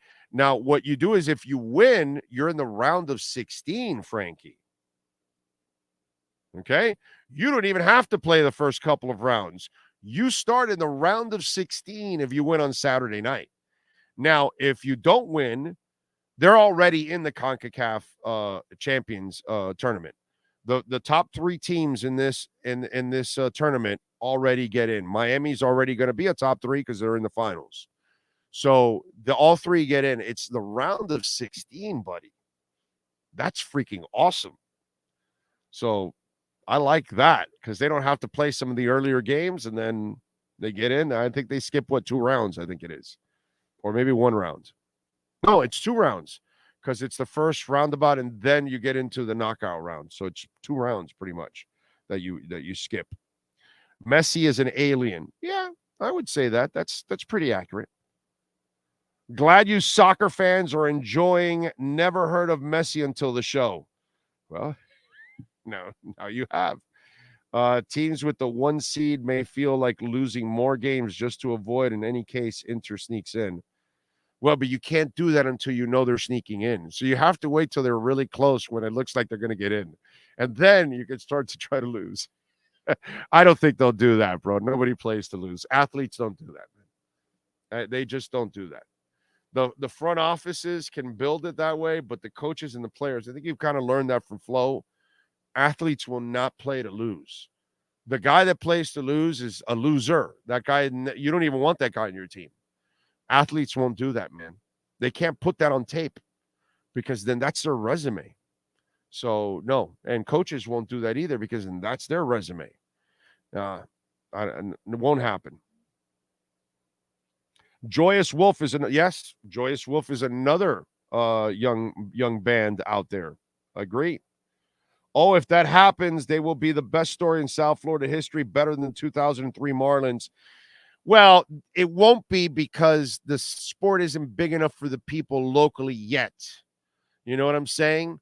It should be, but I get what you're saying, you know? Oh, I have an extra ticket, LOL, in Charlotte, you bastard. God. Charlotte, huh? When? What day? Anyway, what day did you say, Pat? I get to see Rival Sons with Pumpkins next week. What day? What day? Can I get a cheap flight in and out? I don't know if I can even afford it right now, but cheap flight in and out. Oh, if that happens, let's see. Oh, no, you left me on a cliffhanger, Big O. Which NFL team is full of caca? Well, I haven't gotten to it yet. I still have some time here. You know what I'm saying? There's some teams that are full of caca. First of all, let me talk about Michael Orr feels like he might be full of caca. So Michael Orr first came out that he was never adopted and that they made money off of him and the family and all that kind of stuff. And so then, you know, I'm not exactly sure, is it Tuhi family or whatever? Tuhi family has defended themselves now. And they're calling Michael's claims deceit, outlandish, transparently ridiculous. Okay? Sean and Lee and Tuhi declared in a prepared statement that the notion that their family's relationship with former Barrett Crest, Christian, Ole Miss, and NFL star was motivated by selfishness, harmful, and absurd. It's just sad and upsetting and distressful. Adding that the family is in the infancy stages of defense. Right now, it's more of a mental struggle for the Tuhois to withstand this initial wave, but after the truth comes out, it'll be pretty cut and dry. And so, you know, he goes on, Michael Orr, to say that they benefited and all that stuff. And then the evidence documenting in profit participation checks and studio accounting statements is clear over the years. The Tuhois have given Mr. Orr an equal cut of every penny received from the blind side, the statement reads. The Tuhois also say this is not the first time Orr, whose most recent book, When Your Back's Against the Wall, Fame, Football, and Lessons Learned Through a Lifetime of Adversity, was published last week, has sought legal action against them. Unbeknownst to the public, Mr. Orr has actually attempted to run this play several times before, but it seems that numerous other lawyers stopped representing him once they saw the evidence and learned the truth. The Tuhois statement read, sadly, Mr. Orr has finally found a willing enabler and filed this ludicrous lawsuit as a cynical attempt to drum up attention in the middle of his latest book tour. All right? And even when the Orrs refused to cash the small profit checks from the Tuhois, they still deposited Mr. Orr's equal share into a trust account they set up for his son, family reads. The Tuhois say they are heartbroken by the situation, would never oppose Orr if he ever wanted to end their conservatorship, and are willing to reconcile with Orr, but they will not hesitate to defend their good name and stand up to this shakedown and defeat this offensive lawsuit. I am disheartened by the revelations shared in this lawsuit today. Or sent a prepared statement released Monday. This is a difficult situation for my family and me. I want to ask everyone to please respect our privacy at this time. For now, I will let the lawsuit speak for itself and will offer no further comment.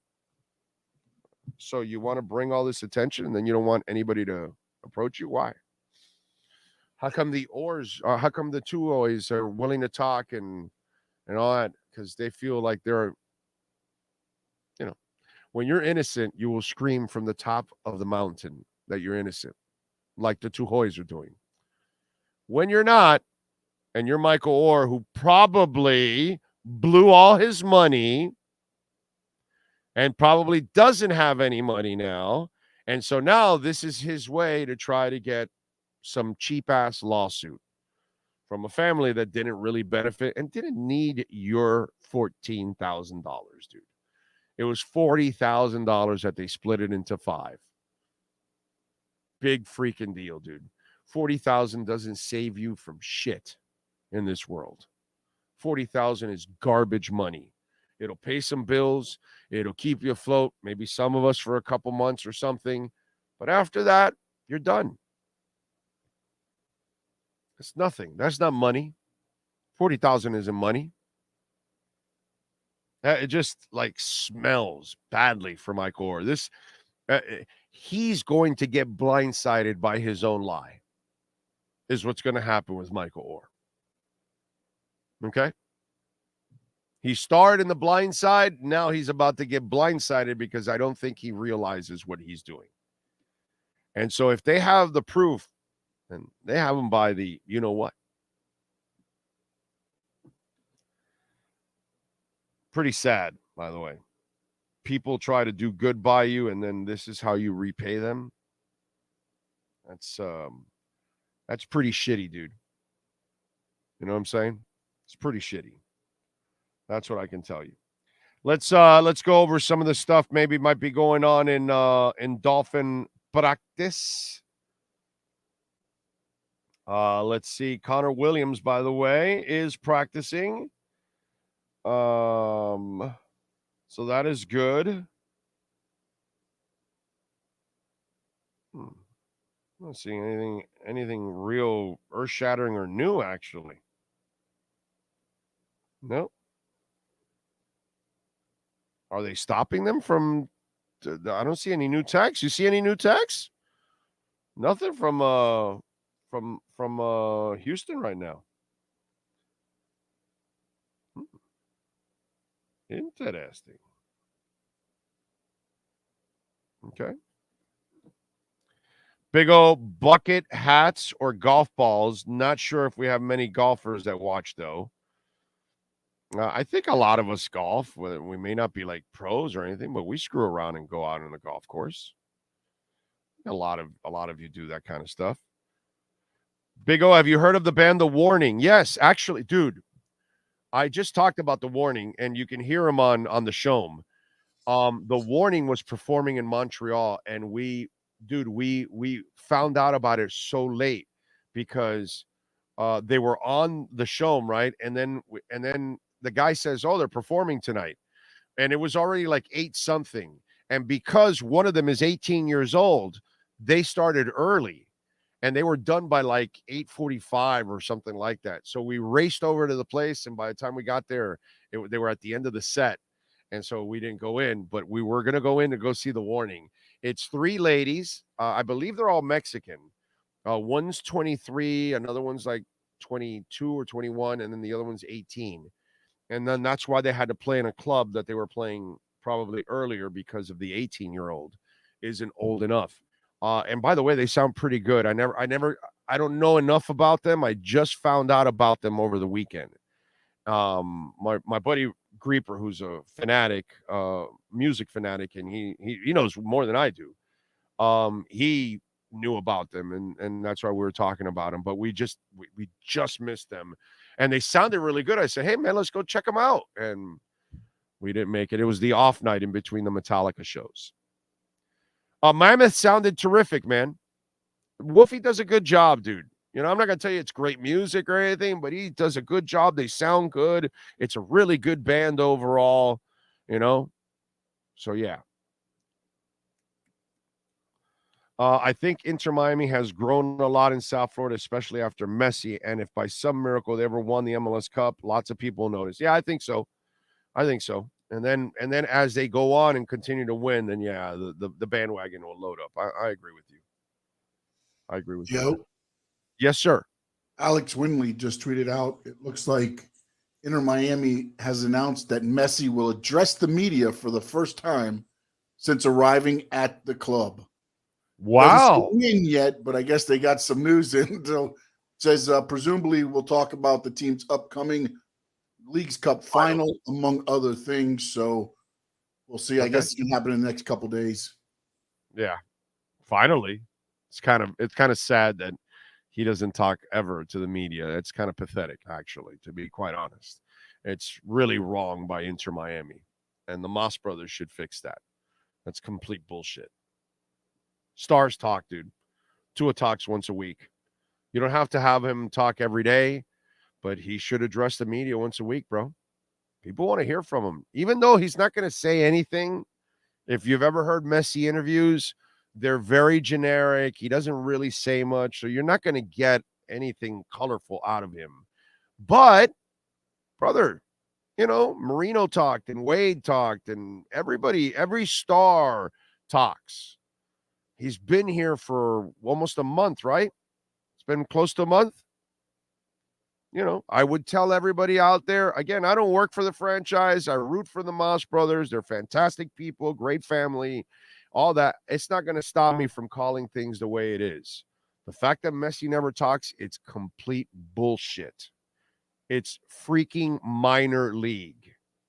Okay? You don't do that with any star. This is America. All right? This is the United States of America. Stars talk here. And it doesn't matter who you are. You're not Nico Toscani, and you're above the law. So, you know, it's nice that he's going to talk, but he needs to talk often. He's the face of the entire league, dude. He's not just the face of Inter Miami. He's the face of the entire league. The MLS is now on the world map because of that guy.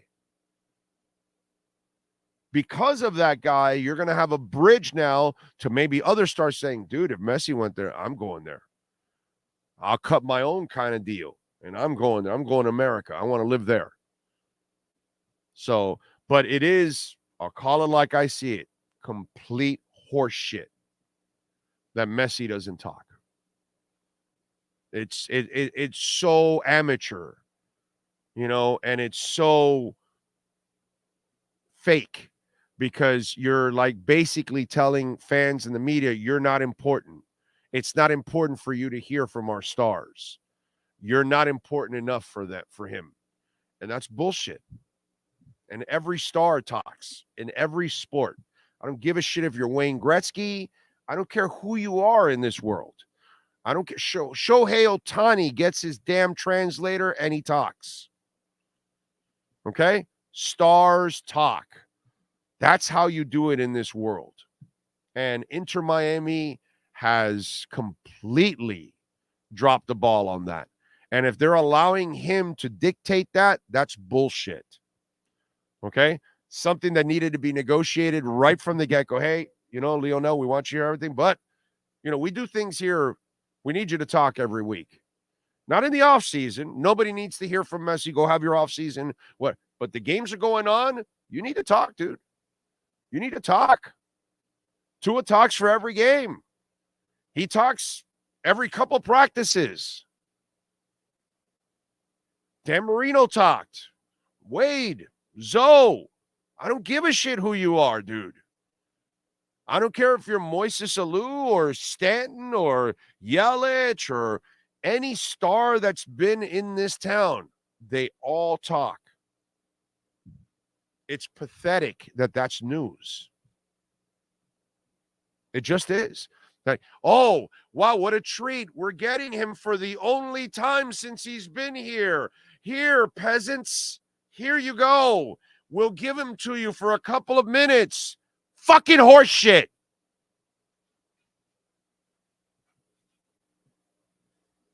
Act the right way. Messi needs to talk often. Inter Miami, get your ass in gear. Do the professional thing. Don't do the unprofessional thing, what you've been doing for weeks now. Horse shit. Unprofessional. I'm the only one that's going to say it. So I might as well say it because nobody else ever has the balls in this town to do anything. So let's do it. So if he's going to talk often, bro.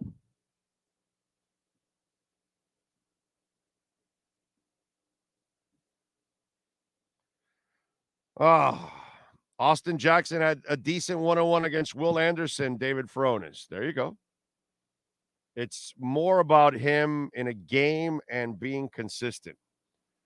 Concert is Tuesday, Pat. You got 3 extras, but Rival is the opener behind Interpol and Pumpkins. It's a Tuesday, bro. Jesus. What Tuesday is it? Is not this Tuesday? Is it next Tuesday? And Charlotte, you said, right? I don't know. That's going to be an expensive plane ticket. Let's see. Sounds like Messi's been hanging out with Marshawn Lynch. I'm just saying, it's just cheesy. Oh, Messi will talk for the first time. Well, why didn't he talk when he initially signed? I've never seen a star sign and not talk. That's so amateurish. That's such bullshit. It just is. Get your ass in gear, dude. Do things the right way.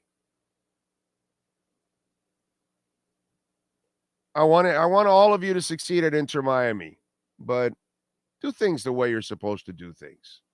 Let's go, dude. This is not some treat that you gave us. Oh my God, Messi's going to talk for the first time. You guys should all feel lucky. No, dude. You got people that cover that team every day. Messi needs to talk every damn week. Every week. You got the regular season going on. He has to talk every damn week. I don't think Messi speaks English. And if he does, he probably says a couple of broken words or something like that.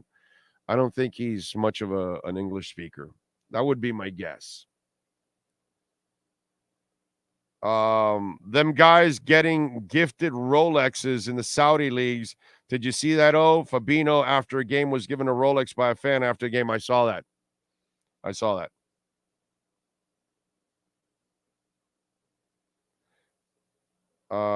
see.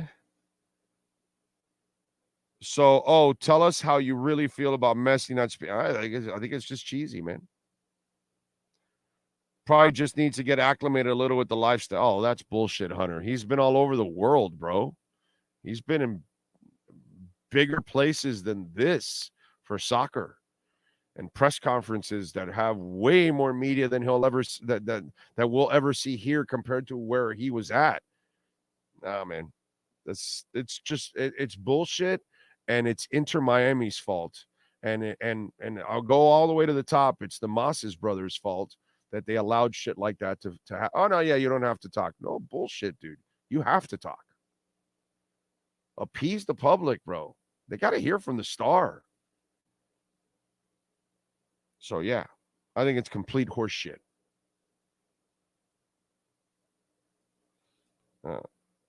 Messi is the face of the franchise, needs to be a visible leader. He's the face of the entire league. The entire league. So it is time to call somebody out and call them liars. And they're full of crap. Okay? Full of absolute crap.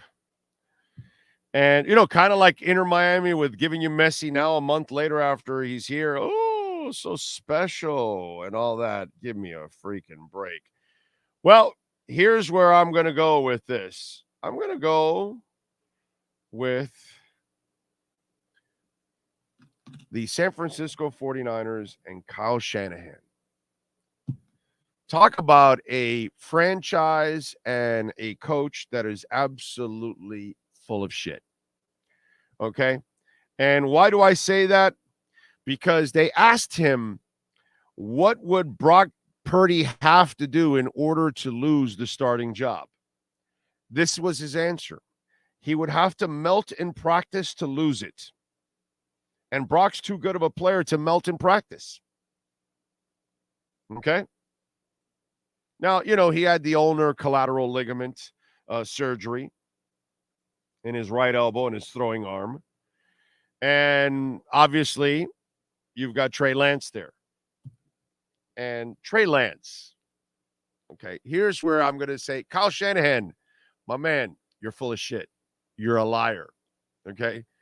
You know why he would have to melt? It's because Trey Lance can't freaking play. Because Trey Lance sucks. You traded 3 first-rounders and 1 or 2 second-rounders. Look it up for me, Sean. I want to say they traded for Trey Lance 3 first-rounders and maybe either 1 or 2 second-rounders. Something like that. They traded a lot to move up to get Trey Lance. Okay? And yeah, they found Brock Purdy in the 7th round. We don't even know if Brock Purdy really is good.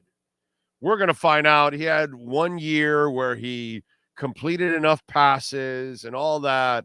He had the best weapons, the best line, the best situation in the NFL, period. A great defense. I mean, everything catered to making life super easy for a quarterback. So I'm not yet convinced that Brock Purdy is the guy. What do you got for me, Sean? 3 first rounds and a 3rd round pick to the Dolphins. 3rd round pick. Okay. And I thought it was 2nd. 3rd round pick. Crazy. Anyway, so in the end, Trey Lance has looked absolutely terrible. His accuracy is completely off. Okay. This guy has not looked like a guy that you should spend all those picks on. And so really, you're starting Brock Purdy because you have no choice. In a real world, you would love the guy you traded 3 first-rounders and a 3rd rounder to be competent enough to compete with Brock Purdy. But he's not even competent enough to compete with Brock Purdy. He's not even in the conversation. It's so bad that you say he would have to melt. Now, here's what I have for all of you out there, okay? What happens if Chris Grier did the same thing? Because I have idiots that are still picking on Chris Grier when this is the best team you've had since the early 90s. Jimmy Johnson couldn't build a better team than this. Dave Wannstedt and Cam Cameron and Adam Gase and Mike Tannenbaum and Nick Saban and Randy Mueller and, all these clowns that were here before could not even build a team that's this good on paper. And I still have idiots that are picking on Chris Grier, when overall he's done an excellent job. They're headed in the right direction. Can you imagine if Chris Grier traded 3 first-rounders and a 3rd rounder for a quarterback that is sitting? Even if they found Brock Purdy, and we really don't even know how good Brock Purdy is, do you know how the fan base would be? They would want to absolutely fry Chris Grier's ass in the same situation. And nobody really is ripping the Niners that much or at all. But I know if Chris Grier was the guy that did that, oh my God.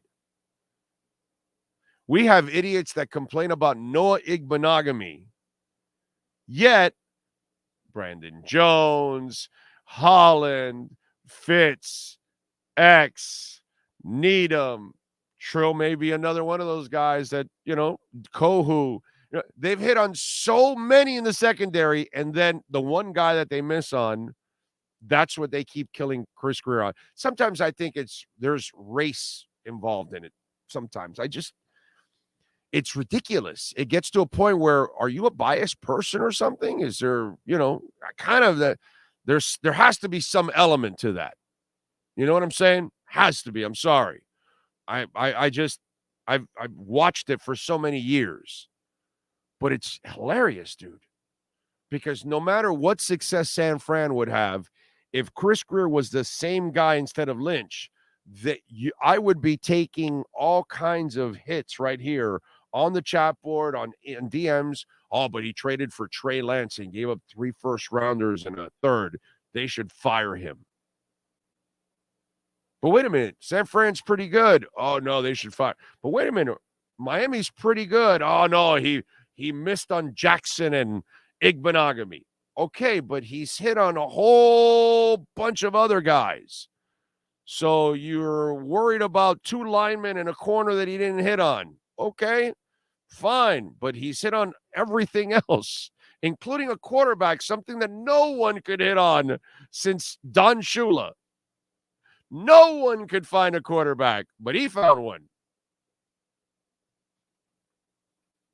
It's just the double standard. It's hilarious, dude. And San Fran, don't bullshit me, dude. It's disgusting that you have to say Brock Purdy has to melt.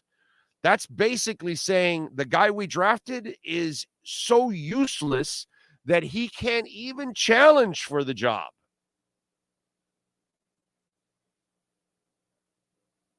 I can't imagine the kind of shows that I would have to do. What do you think, Sean? What do you think would happen if Chris Greer was the guy that made the Trey Lance trade? We still hear about Noah and Austin and Eichenberg, and yet it's a really good team anyway. Like, it's an exceptional team that has a chance to win the division. Hell, it could have beat Buffalo 3 times last year. And yet people are still complaining about Chris Greer, who's done a way better job in the last 30 years than anybody else that's been here. Would they not be killing Chris Greer right now, Sean? Right? The double standard is amazing to me, dude. Amazing. And the phoniness from San Francisco is also. And then again, there's a level of truth to it also. That you're saying that because your pick is a complete failure right now in Trey Lance. Because the last thing you want is Brock Purdy starting over the guy you gave 3 first-rounders and a third-rounder for. That's ridiculous.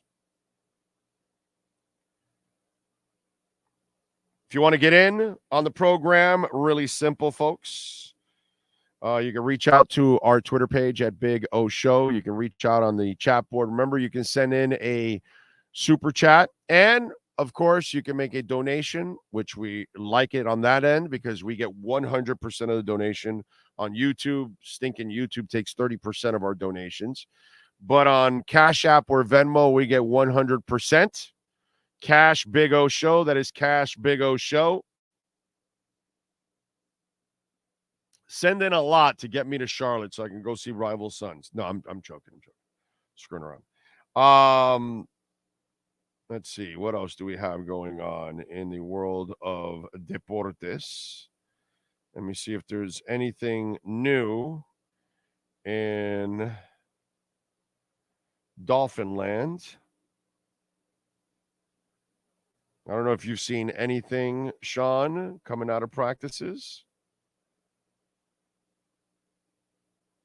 Tua threw a pick 6 to Texans linebacker Christian Harris.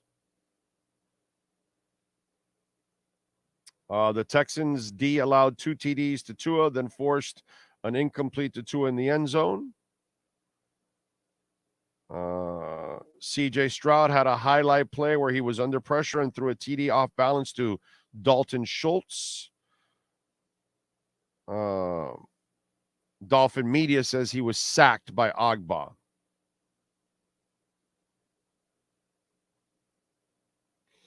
Let's see. Arthur Smith told reporters, I don't care. Jalen Phillips and Andrew Van Ginkel were standouts in the first set of 11s. Daniel Oyefusi. Phillips was in at least on 2 sacks.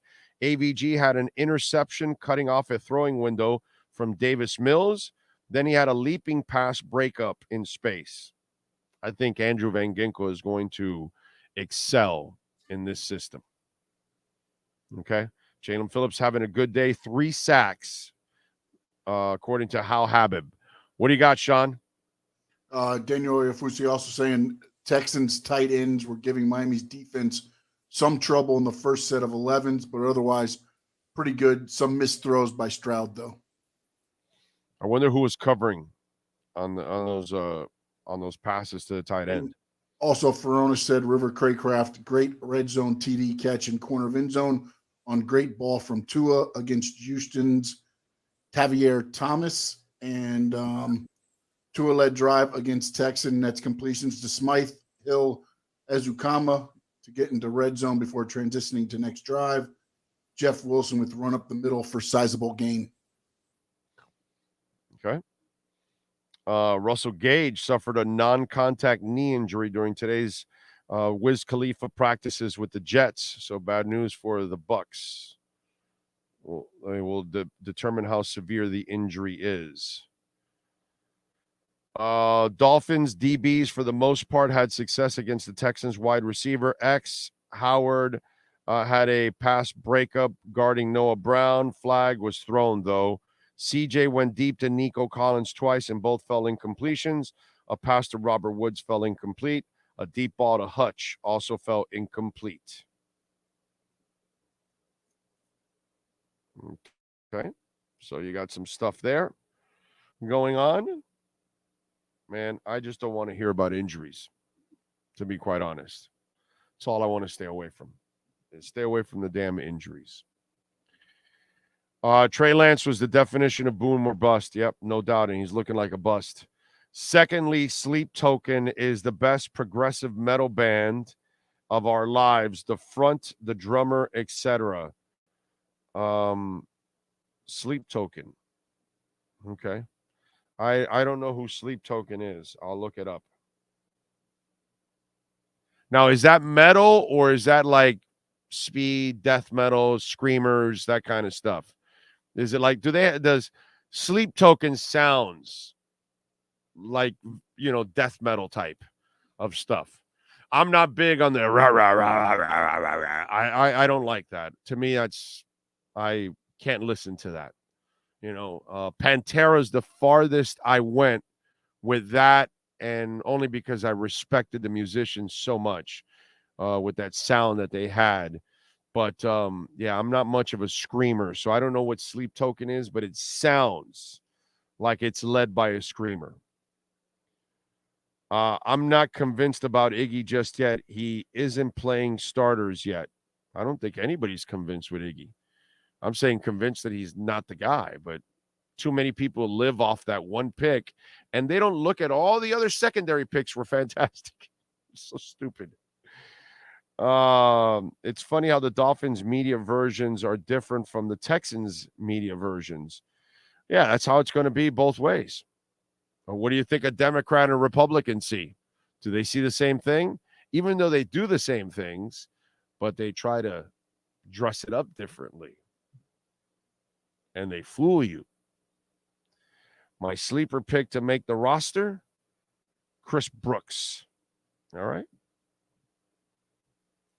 I thought Trey Lance was guaranteed to be good since he has a cannon of an arm and can run. Yeah, exactly. Isn't that the whole thing? Dolphins need to build a statue of Greer for fleecing San Francisco. He got Waddle, Phillips, and Holland in that draft. Insane draft. Every team in the NFL dreams of such drafts. Yep.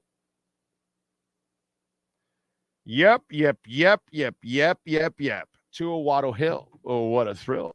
Tua Waddle Hill. What a thrill.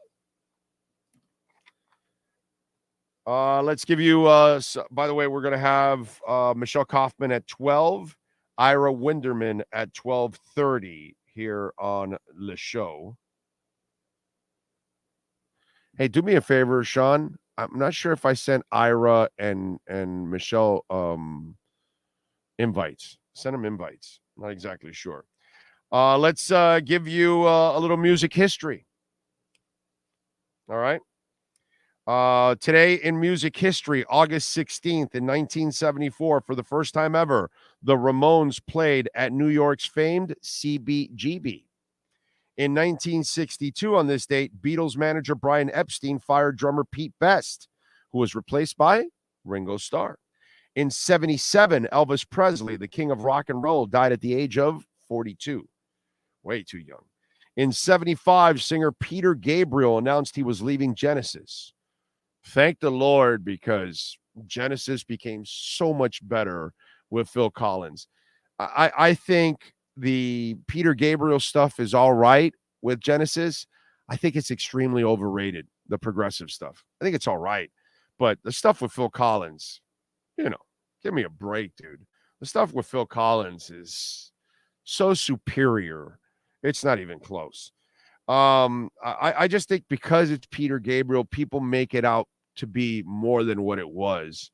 But I don't think their music was that impressive, and certainly not even close to what happened after Phil Collins took over. Peter Gabriel's solo stuff is so superior to anything that was early Genesis. The Soul album alone is better than everything Genesis did combined with Peter Gabriel. Okay? Let's just be honest now. Let's just call it what it is. They didn't make great music. They made music, but after with Phil Collins, that's great music. That's the stuff that's legendary. That's the stuff that lives on forever. That's the stuff that's still played till today. Just like the Soul album or Salisbury Hill or Games Without Frontiers or whatever, all that music is way more legendary, way more long-lasting than any of the early Genesis. If you're a hardcore prog dude or woman, I get it. You'll like it. That's fine. But please don't ever try to compare the music of Peter Gabriel's and Genesis to even come close to what Phil Collins did. Not even close. I just find it to be the most overrated conversation. One of the most overrated conversations in rock history. And I think it's simply because it's Peter Gabriel and people make it out to be more than what it is. It's all right, prog, but it ain't even close to being yes prog. Okay? You want really good prog? You go yes. You don't go early Genesis. Come on, dude. You want really good prog? You go Pink Floyd. Not early Genesis. That's weak prog. You want good prog? Emerson, Lake, and Palmer. Okay? That's good prog. That's great prog. Peter Gabriel, Genesis prog, it's all right. Stop bragging about it, please. In 1983, Paul Simon married actress Carrie Fisher in his duplex overlooking New York's Central Park. They had been together for 5 years, but would separate after a year of marriage and getting divorced in 1985. You live for 5 years, you're married for one. In 2005, Motley Crue drummer Tommy Lee's reality show, Tommy Lee Goes to College, debuted on NBC. In 2018, Aretha Franklin passed away at the age of 76 after a long battle with cancer. That is what happened today in music history. Let's go with birthdays today. All right. First of all, Madonna is 65. Young Thug, the rapper, is 32. Angela Bassett, the always phenomenal, still looking great Angela Bassett at 65. Happy birthday to her. That woman, that's one of those women that, like, she can look good anyway. Short hair, long hair, if she was bald, if she had curly hair, I don't know. It's just, she has that face that adjusts to anything and everything, and she looks beautiful no matter what, dude. She is a special, special person, I gotta say. That is a beautiful woman. Cameron Monaghan, the actor, is 30. Steve Carell is 61. Let's see. James Cameron Nancy Wilson's husband is 69 today. Let's see who else. All these TikTok stars that I have no idea who the hell they are. I think there might be one or two more. Let's see. Carey Price, hockey player, is 36 years old. And Rumor Willis is 35 years old. And those are your birthdays. Those are your famous birthdays today.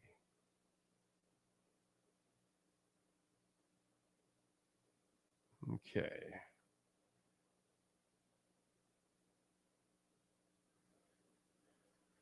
All righty. By the way, when sports and business collide, we like doing something called the KSDT CPA Sports Business Report.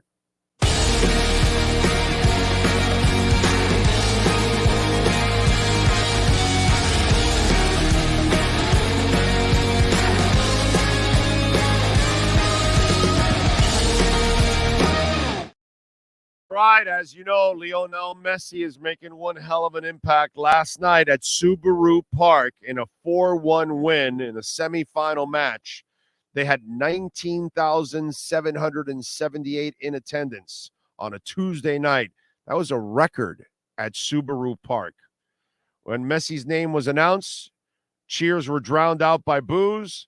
There were Miami Pinks out there, but there was a lot of Union Blue, and they were not happy, obviously. So they advance now. Messi, by the way, has turned this last place team into a phenomenon, right? Ticket prices last night were soaring past $1,000 on the secondary market. And despite the demand, Union owner Jay Sugarman said that there was no real consideration giving to moving the game to Lincoln Financial Field, where, of course, they would hold more for this game. So Messi making an impact is the record attendance now in Philadelphia on a Tuesday night. For those of you that thought that soccer could not really work, did you watch the two games last night? Nashville was packed and Philadelphia was packed. And Messi wasn't playing in the second game, and yet they had a great crowd in Nashville for that. And I'm sure they'll have maybe a record-breaking crowd. I don't know. We'll see. Maybe Nashville sold out their stadium when they first opened because they've got a brand new stadium and it's beautiful. But, I mean, the impact that man is making on a consistent basis is just absolutely crazy. It really is. By the way, we will be at the KSDT CPA offices in Dadeland on Friday, broadcasting live, baby, at 10 a.m. That is your KSDT CPA Sports Business Report.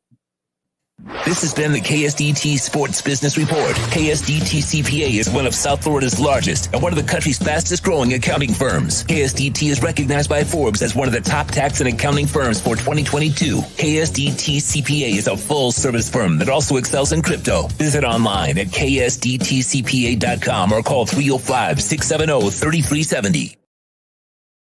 All right. Thank you. The warning, September 12th.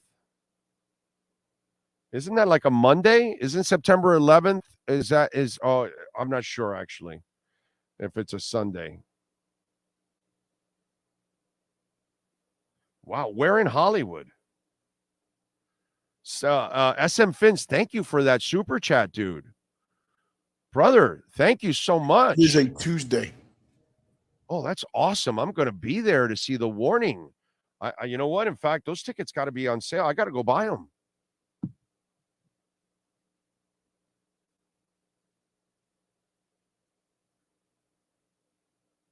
Wow. Dude, thank you very much. I just missed them in Montreal, and I kind of like them. I heard them on the show, and I was like, hey, they sound all right. These ladies sound all right. I want to check them out. Thank you, sir. And I'll say, if anybody's going to the Warning on September 12th, I'll see you there, man. Say hi. All right. Don't be ashamed. Don't be bashful. Cole Sprouse says, Queensryche. I miss Chris DeGarmo. Without him, Queensryche has never been the same. Yeah, now we've only got 2 original guys. Although I will say this. I got to say, Todd does a really good job. Nobody can be Jeff Tate. Jeff Tate is Jeff Tate. There's only one. His voice is, distinctive. But I got to say, Todd does a really nice job. He comes close. Got to give him credit. They've done a nice job overall post Jeff Tate. But, yeah, I love Jeff Tate, man. He's just so amazing. Oh, who's the greatest female guitarist? It's got to be between Orenthani and my girl Nita Strauss. I'm going to go between those two. And you know what? I'll lean to Nita. I'm going Nita. Nita Strauss is my number one. If you think I'm going to pick Joan Jett or the other runaway, what's her name now? Lita Ford. No, not doing that. Not picking anybody from the Go-Go's. No. I think I'm going to go Nita Strauss. I'm going to go Nita Strauss as my number one female guitarist on the planet. I've seen her live, and I saw her and Nuno Betancourt together, which was one hell of a show. And Nita she is awesome. She is fantastic. So I'll go with that. I can't believe all these great musicians are getting up there in age. Well, so am I. Angela Bassett was a smoke show and vampire in Brooklyn. She's a smoke show in anything and everything she does, dude. She's just got this beautiful face. The structure of her face it's like it's perfect, dude. Seriously, like it was sculptured. Her face is just impeccable, man. Skin is always impeccable too, dude. God. Yeah, she's just next level gorgeous, bro. And no matter what, doesn't matter what kind of look she has, she can pull it off, dude. Impressive. Seriously. Big O, perhaps you covered it earlier, but Wilkins now sitting after practicing for a few weeks. Thoughts? I'm not worried about it, bro. I'm glad that he's sitting. No, less chances for him to get injured. They'll cut this deal. They'll get it done. I'm not worried about it, dude. They have to get this deal done. They will. So I am not worried. I hope this holdout lasts another week. I hope he doesn't even play in the next game, in the third game. I don't need to see Wilkins. I know they'll get the contract done. I know there's no bitterness or anything. I think it's just a matter of, hey, let's not risk anymore. And you know what? That's good business move on his part. And I don't hold it against him because he has to protect himself. Okay? So the Dolphins just got to figure their shit out and get the negotiations done and get it going. And they will. Not worried about it. SM Fins, again, thank you for that super chat, dude. And remember, you can make a donation through Cash App or Venmo at Cash Big O Show. That is Cash Big O Show. You sent those links, right? Okay. All right, let's take a quick break. Hour number 3 is next. Michelle Kaufman will join us. Back with more right here on the Big O Radio Show, mastered by the one and only Sean Stanley.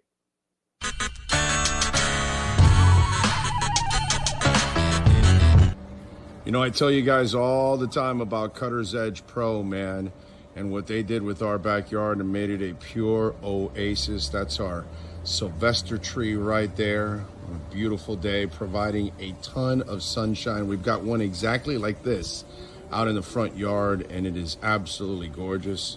There's Bono hanging around on the artificial turf. What's up, Bono? What's the word, baby? There you go, wagging that little tail. Maiden, there she is. Ziggy. How you doing, Ziggy? There you go. So we got the doggies hanging out. So just want to give you a little, we got some of the trees starting off from this way with the artificial turf. You see, there's Ziggy again, of course. Got it all the way. And look, we got some flowers coming out. That tree now will start to also spring, and it's absolutely beautiful too. So got all that.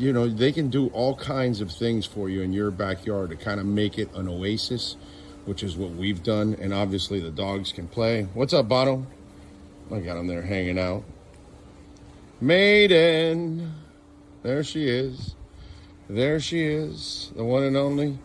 She's mean as a skunk, by the way. Just want you to know. She's awesome with us, but I mean, if you're a stranger, you don't want to meet Maiden. So as you can see, and then the artificial turf, remember, there's no watering. There's no cutting the grass. It looks fabulous like this the entire time. You know what I'm saying? It's beautiful. Back here in this corner is where we put the barbecue. I wheel it out, cook, then I wheel it back in. See, looks beautiful, doesn't it? Flowers are coming out. It's awesome. And then when I want to play a little golf, there's my putting green down the side, which is a beautiful thing. There's one of the holes all the way to the other side where Bono is at. All lights up. It's really beautiful when it lights up. See, we got the rough. Got several. Got one on that side. Got one over there in the corner where Bono's leaving. Got rough all over the place, man. Just in case, you get the ball trapped in there. That's it. That's another swing. Right, Maiden? So, check it out, cuttersedgepro.com. Make your home an oasis. Make your business, your HOA complex, condominium, you name it, they got you, bro. They do it all. All right? They can cut your trees down, and the artificial turf, I swear by it. Really easy to maintain, and it looks just absolutely freaking beautiful. Cutter's Edge Pro. Right, Ziggy?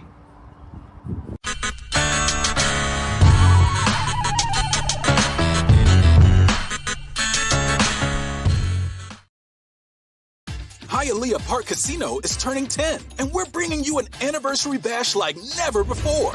See a million, win a million. Join us every Saturday in August, where 10 lucky customers will have a chance to take home $1 million. Snap a selfie with $1 million in cash, post it on social media, and get ready to win even more fantastic prizes. Come to Hialeah Park Casino's 10th anniversary celebration and make history with us. When you see a million, win a million. The viewpoint, statements, or beliefs expressed on the following program by the host, guests, or callers are not necessarily the opinions of FantasyXS.com, Media Group Inc., ownership, management, sponsors, or website. When it comes to South Florida sports teams, very few in the media have witnessed, lived, and covered it like the Big O. Let's start the program dedicated to your favorite South Florida teams with a passion that's unmatched. The Big O Radio Show is on. Here's the Big O. All right. SM Fins, thank you again for more love on the super chat. He says, check out the Warning Live Teatro clips. Spend some time on their history. Three sisters, amazing musicians. I just discovered them a couple of weeks ago. I just discovered them this past weekend. So I'm definitely getting into them. I'm definitely going to go see them September 12th. There's no doubt in my mind. I don't know where it is in Hollywood. I'm wondering, Hollywood, where would it be in Hollywood? Wow. What venue are they going to? So I don't even know. Huh? The Hard Rock?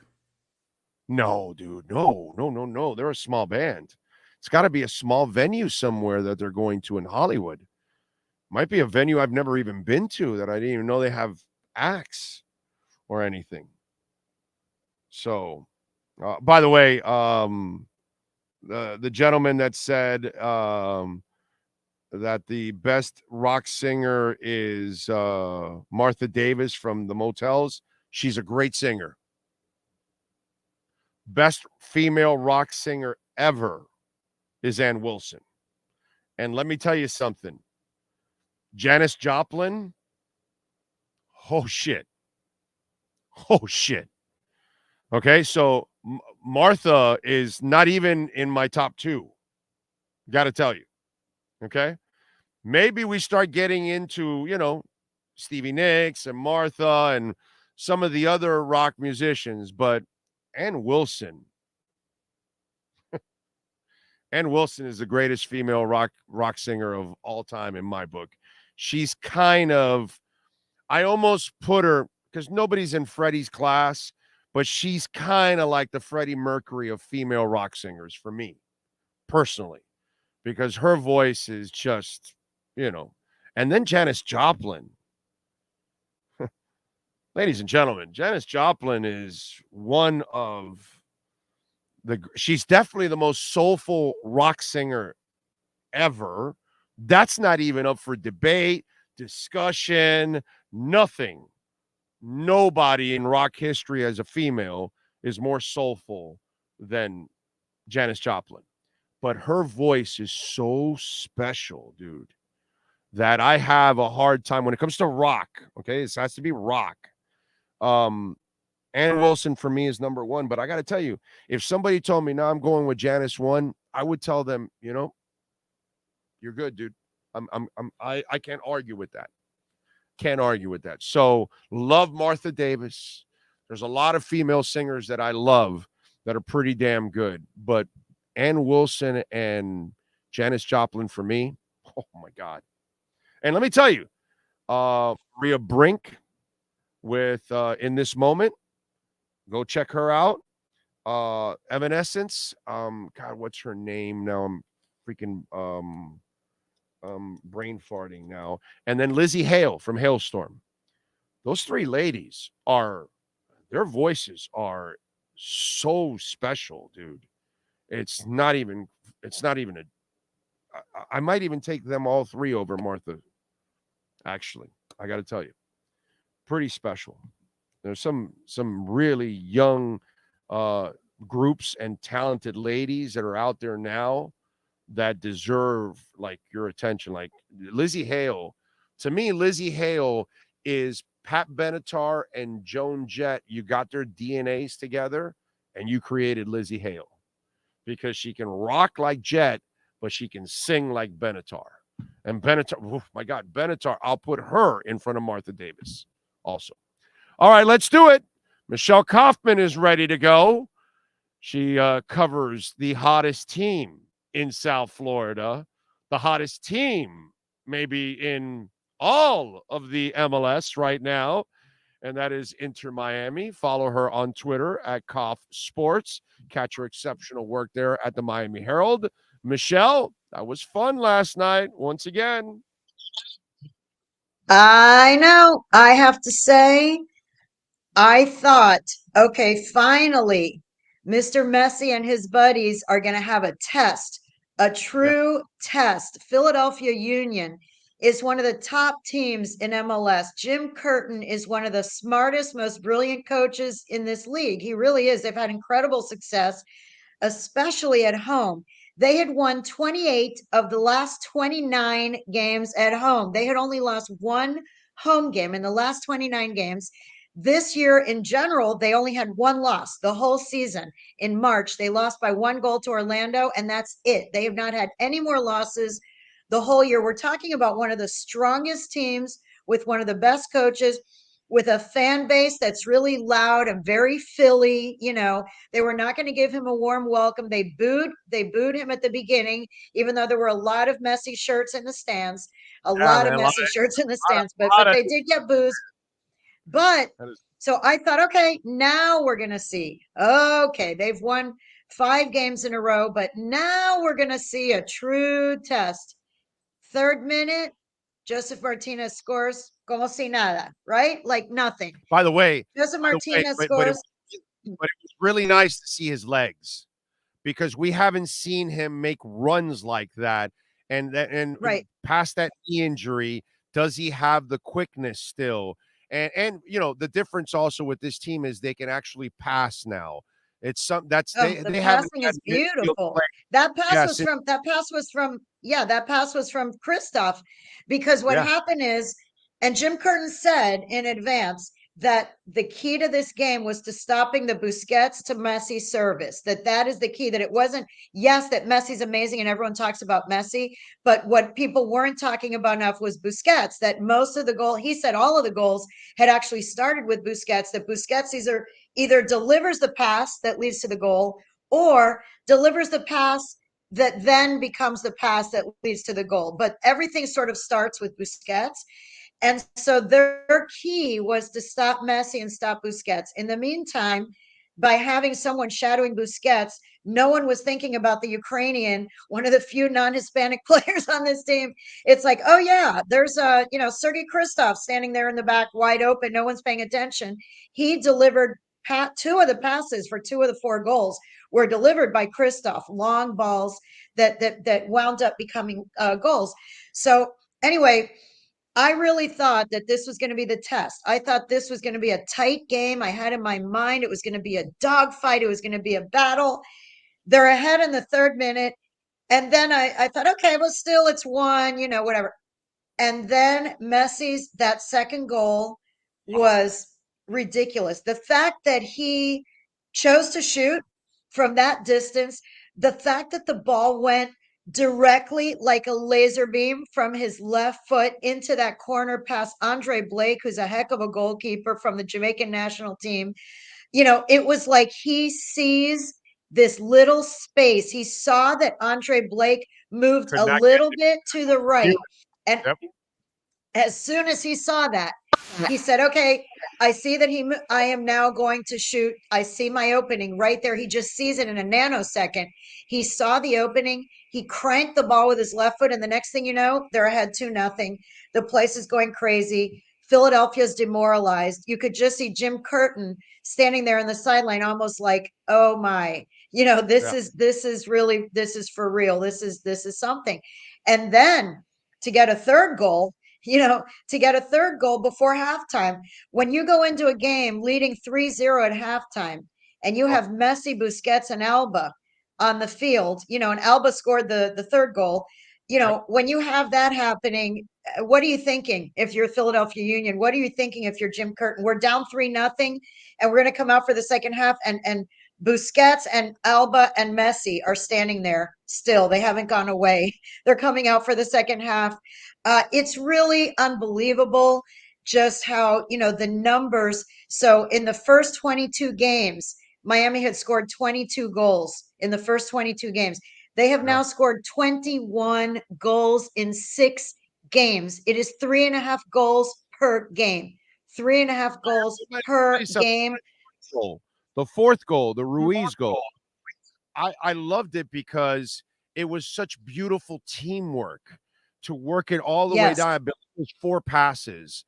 And it was just beautiful where Messi was the first guy, and all he did was just lead it to the first guy. The first guy is the one that really made the set pass that started to get it down the pitch.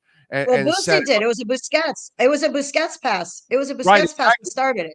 Yes. Right, exactly. And that's what I love that, and I told you yesterday, the young guys are all getting fast tracked now, because now they're learning how to play the game at another level with these other guys who see the game completely different. And this is going to make Cremaschi and Ruiz and all these young cats so much better, man. I think that's the other thing that we're watching is that it's great to have the studs there, but I think the influence from the studs are going to make some of these young guys some really good players overall. Yeah. Also, we need to mention Drake Callender because he's getting lost in the shuffle a little bit. Drake Callender had some really big saves. That the save where it did with his head. I mean, who's ever you don't see that often for a goalkeeper to make a save with his head. And he had to reach out and make a couple of really big saves. That could have been, if a couple of those go in, that's a 4-2, a 4-3 game. That's not a 4-1 game anymore. That's right. Yeah. No, you're right. The one he punched out on the far right. Cut off there for. You got the one he had to dive to the far right. That was a hell of a save by him, dude. I mean, and by the way, he has not been forgotten. He was our KSDT CPA MVP. I'm sorry, our Cutter's Edge MVP of the night. So, because obviously we fall in love with offense, but I gave Drake Callender love today because he's been awesome, man. He's been awesome. He has. He's been really awesome, and it's hard with all the excitement going on with Messi and friends to remember that Drake Callender. Yeah, that save you're talking about where he dove and punched it. That most times that's a goal. Most times that's a goal, and just by keeping the gap so big, that kept them ahead. If Philadelphia scores, they get a little closer. The crowd gets excited. The momentum starts to change a little. Every save that he made kept them at bay. It was like, nope, we're still ahead. We're still ahead by 3. We're still ahead by 3. We're still ahead by 3. Don't get any ideas, Philadelphia Union. So he's really done a tremendous job. And it's incredible to watch. And, I have to tell you that at the beginning, when Messi was coming, and even when Busquets was going to come, and Jordi Alba, and all of this stuff, I thought there was going to be an adjustment period. I didn't think that they'd be able to dominate the way they have, and they have just completely dominated to the point that I'm now thinking the unthinkable. I'm thinking the unthinkable, which is that can they go from the bottom of the league to the playoffs? I say yes. I say at this point, anything is possible. I'm saying nothing is impossible with this group anymore. I mean, there's 12 games left once they start the season. Wait a minute, Michelle, they're only going to get better. They're only going to get healthier. Gregory's going to come back very soon. He's been practicing for a while. That's their best defender. So you're only going to get better. These young guys are just going to pick up more experience. The 20-year-old transfers are only going to get better here, overall. So, I agree with you. This team still has actually not played at its peak because it's still not fully healthy yet. And when that's what Data said. Yes. Data said it last night after the game. He keeps saying it after every game. He makes a point. He says, the results have not confused us with thinking that we are a finished product. He says it over and over and over. He says, we are not a finished product just because we've lost 6 games in a row. We are rolling. We're fortunate. We're happy to have won these 6 games. But he said, this coaching staff has only been here for 30 days. These players have been here for less than 30 days. He said, you don't make a finished team. You don't bake a full soccer pie in 30 days. He said, first of all, yes, the Gregory's going to come back from injury. Mota is practicing again. Stefanelli is practicing again. These guys have been injured, so they're all going to come back. You've got the 3 young under 22s that they just signed, 2 from Argentina, 1 from Paraguay. And so all of these players are being integrated. The injured players are going to come back. They're going to become deeper than they even are right now. And Tata keeps saying, we are not a finished product. Don't think we're a finished product. So that is scary to think that this team is averaging 3.5 goals a game and they've won 6 in a row after not winning 11 in a row. So win 6 in a row with the margin that they're winning. And by the way, this is not a finished product. They're going to get better. They're going to get stronger. If I were the other teams in MLS, I'd be pretty nervous right now. I really would. Yeah, no, I can't wait to get Gregory back because that really is going to strengthen the back line. And if you can, with that goalie and a back line and that offense, oh my God, it's what the coach said. Once that first goal was scored, now you're playing from behind. And that's the other thing, that this team now, because of all the offensive pressure that they're putting on people, it's almost like your opponent is terrified the second you score, because it almost becomes an insurmountable thing, because now you've got to keep up with this machine that is producing goals like crazy. And it's something that nobody else. Right. They've now scored in the first 8 minutes. Almost every game of the 6, they have scored in the first 8 minutes. And when you do that, like you said, every team comes out thinking probably, okay, how good can they be? Are they really that good? We're going to be the team that's going to beat them. We're going to, at least they have to tell themselves that in their heads, right? We're going to be the team that's going to beat Messi. We're going to be the team that's not going to allow them to score in the first 8 minutes. And every coach is trying to come up with a plan. And every single game after game, they're scoring in the first few minutes. And when that happens, the other team is on their heels. The other team starts to doubt itself. The other team starts to think, wow, they really are a completely different Inter Miami team. Maybe they are that good. And all these doubts start to get in their head. And then the next thing you know, Messi scores, and then it's 2-0, and then it's 3-0 at halftime. And then, you just knew when it's 3-0 at halftime, it was going to be very hard for Philadelphia, even at home, even as good as they are. And Jim Curtin changed their formation. They did become better in the second half, and they made things more difficult, and they scored on a corner kick. But most people were thinking there's no way they're going to come back from down 3-0 against this team, No. So it's going to be really fun to watch. There's the U.S. Open Cup semifinal. Well, first we have Saturday in Nashville. I will be there Saturday in Nashville. I'm flying up to cover the championship game. This would possibly be the first trophy that Inter Miami will ever win in their 4 years. They've never even played for a trophy. They now have a really good chance to be able to pose for those photos with Messi in the middle, holding up you can just picture it already, right? Messi in the middle, holding up the trophy, everybody around him. So that's going to be Saturday. Then next Wednesday in Cincinnati, they play the U.S. Open Cup semifinal. There's another tournament going on simultaneously, which everyone's kind of forgotten about. They're already in the semifinal there. Phil Neville did lead them. Without Messi, they did get to the semifinal U.S. Open Cup.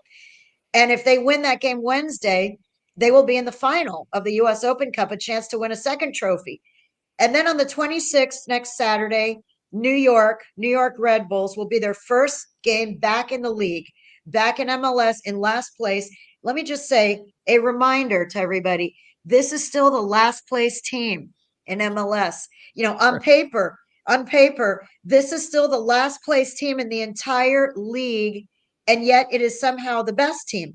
It's the best team in MLS, and it's the worst team in MLS because they haven't been playing league games for 1 month. They've been on hiatus. The league starts again a week from Saturday in New York.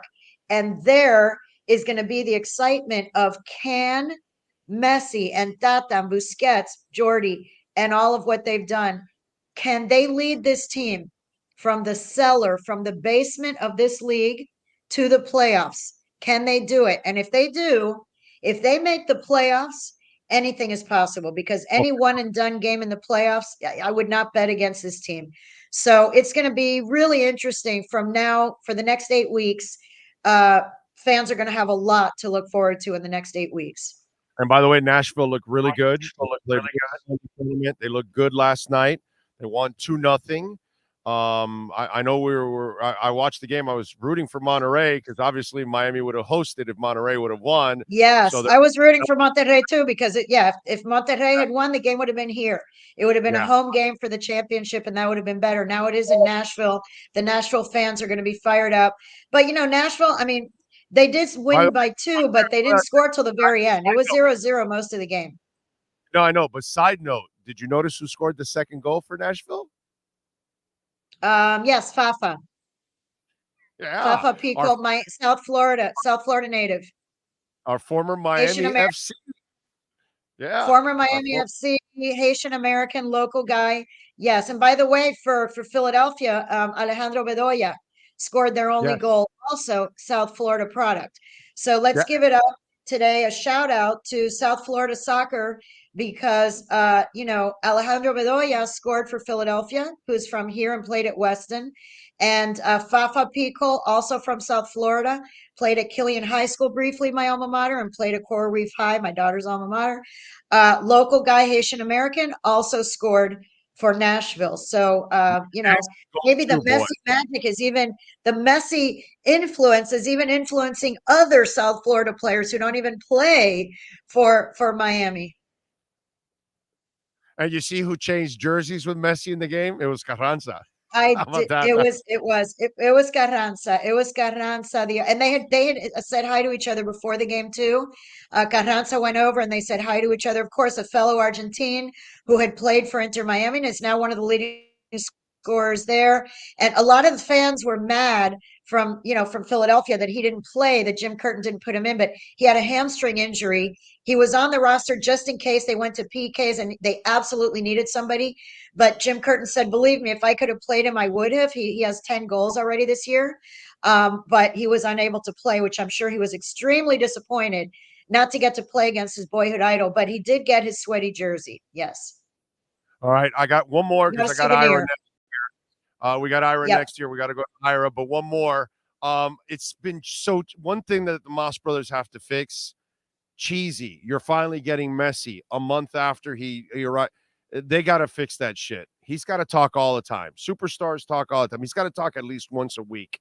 I know he's not going to say much because I've heard his interviews. I know, but you got, dude. He's talking tomorrow. He's having a press conference tomorrow. Just so you know. He has to do it more often, Michelle. He has to do it more often. This is ridiculous that this is the first time he talks. It's going to be 5 weeks in from when he's been here, from when the time he talks. It's kind of crazy. He's got to do better than that.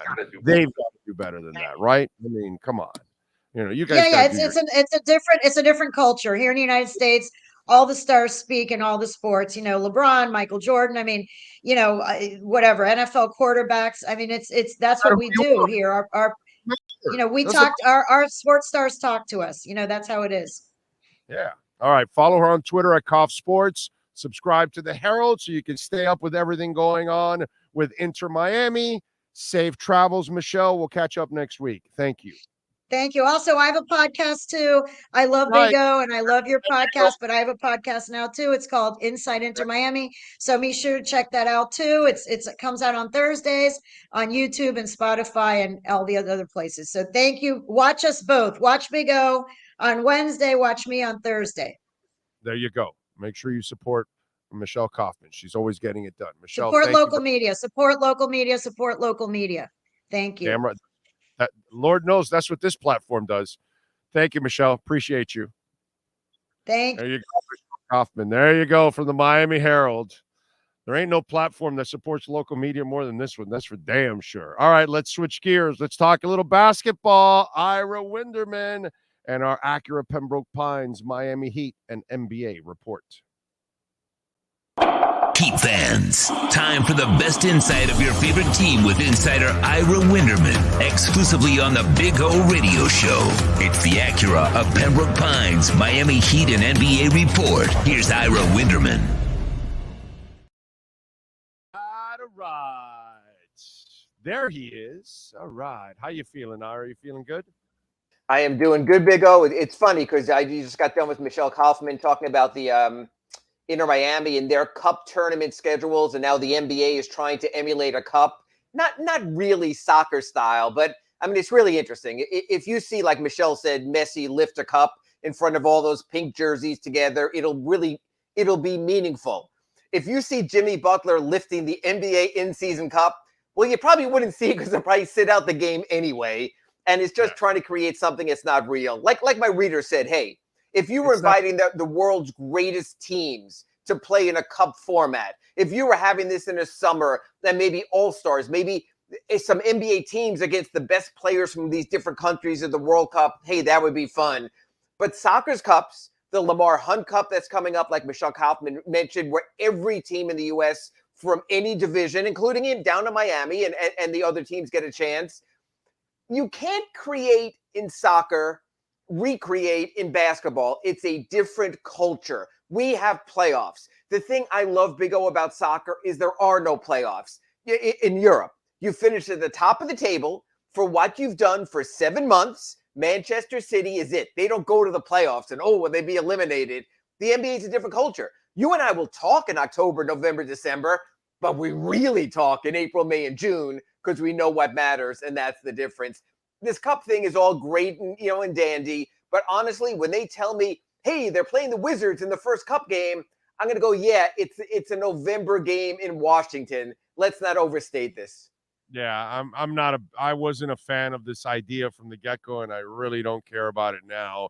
It just does nothing for me whatsoever because you nailed it. It's a completely different culture. Correct. And while you're playing your regular season in the MLS, okay, the Leagues Cup is not the same. You're playing against the Mexican League. So it's the U.S. against the Mexican League. So it's a different cup. And then the U.S. Open Cup is like the FA Cup, which you know about, but maybe the average person doesn't know. The FA Cup in England is all the teams, Division 1, 2, 3, everybody, Premiership, everybody's in there. Just like here. Here it's, well, if it's the USL, NASL, whatever leagues exist in this MPSL, along with the MLS, everybody plays. You know what I mean? So it's a completely different tournament.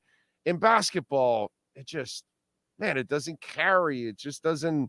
It's like what you said. It has to be some kind of an international tournament, and it's not that. So it's not really going to be attractive, to most of us. What we are all dying to find out is what the hell is going to happen with the Damian Lillard situation.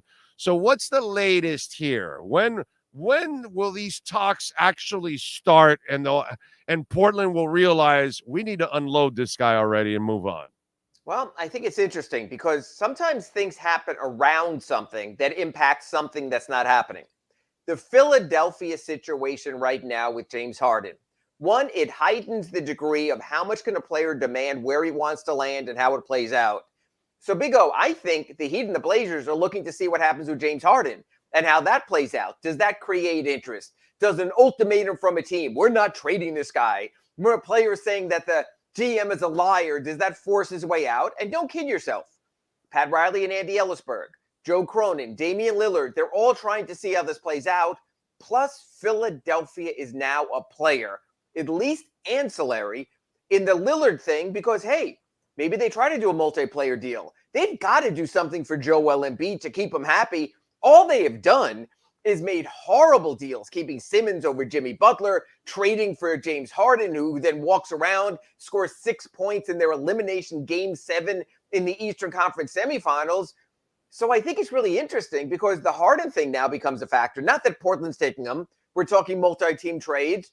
Or else, this is interesting, Big O. I'm going to throw this at you, and obviously your listeners can check it on the chat board also.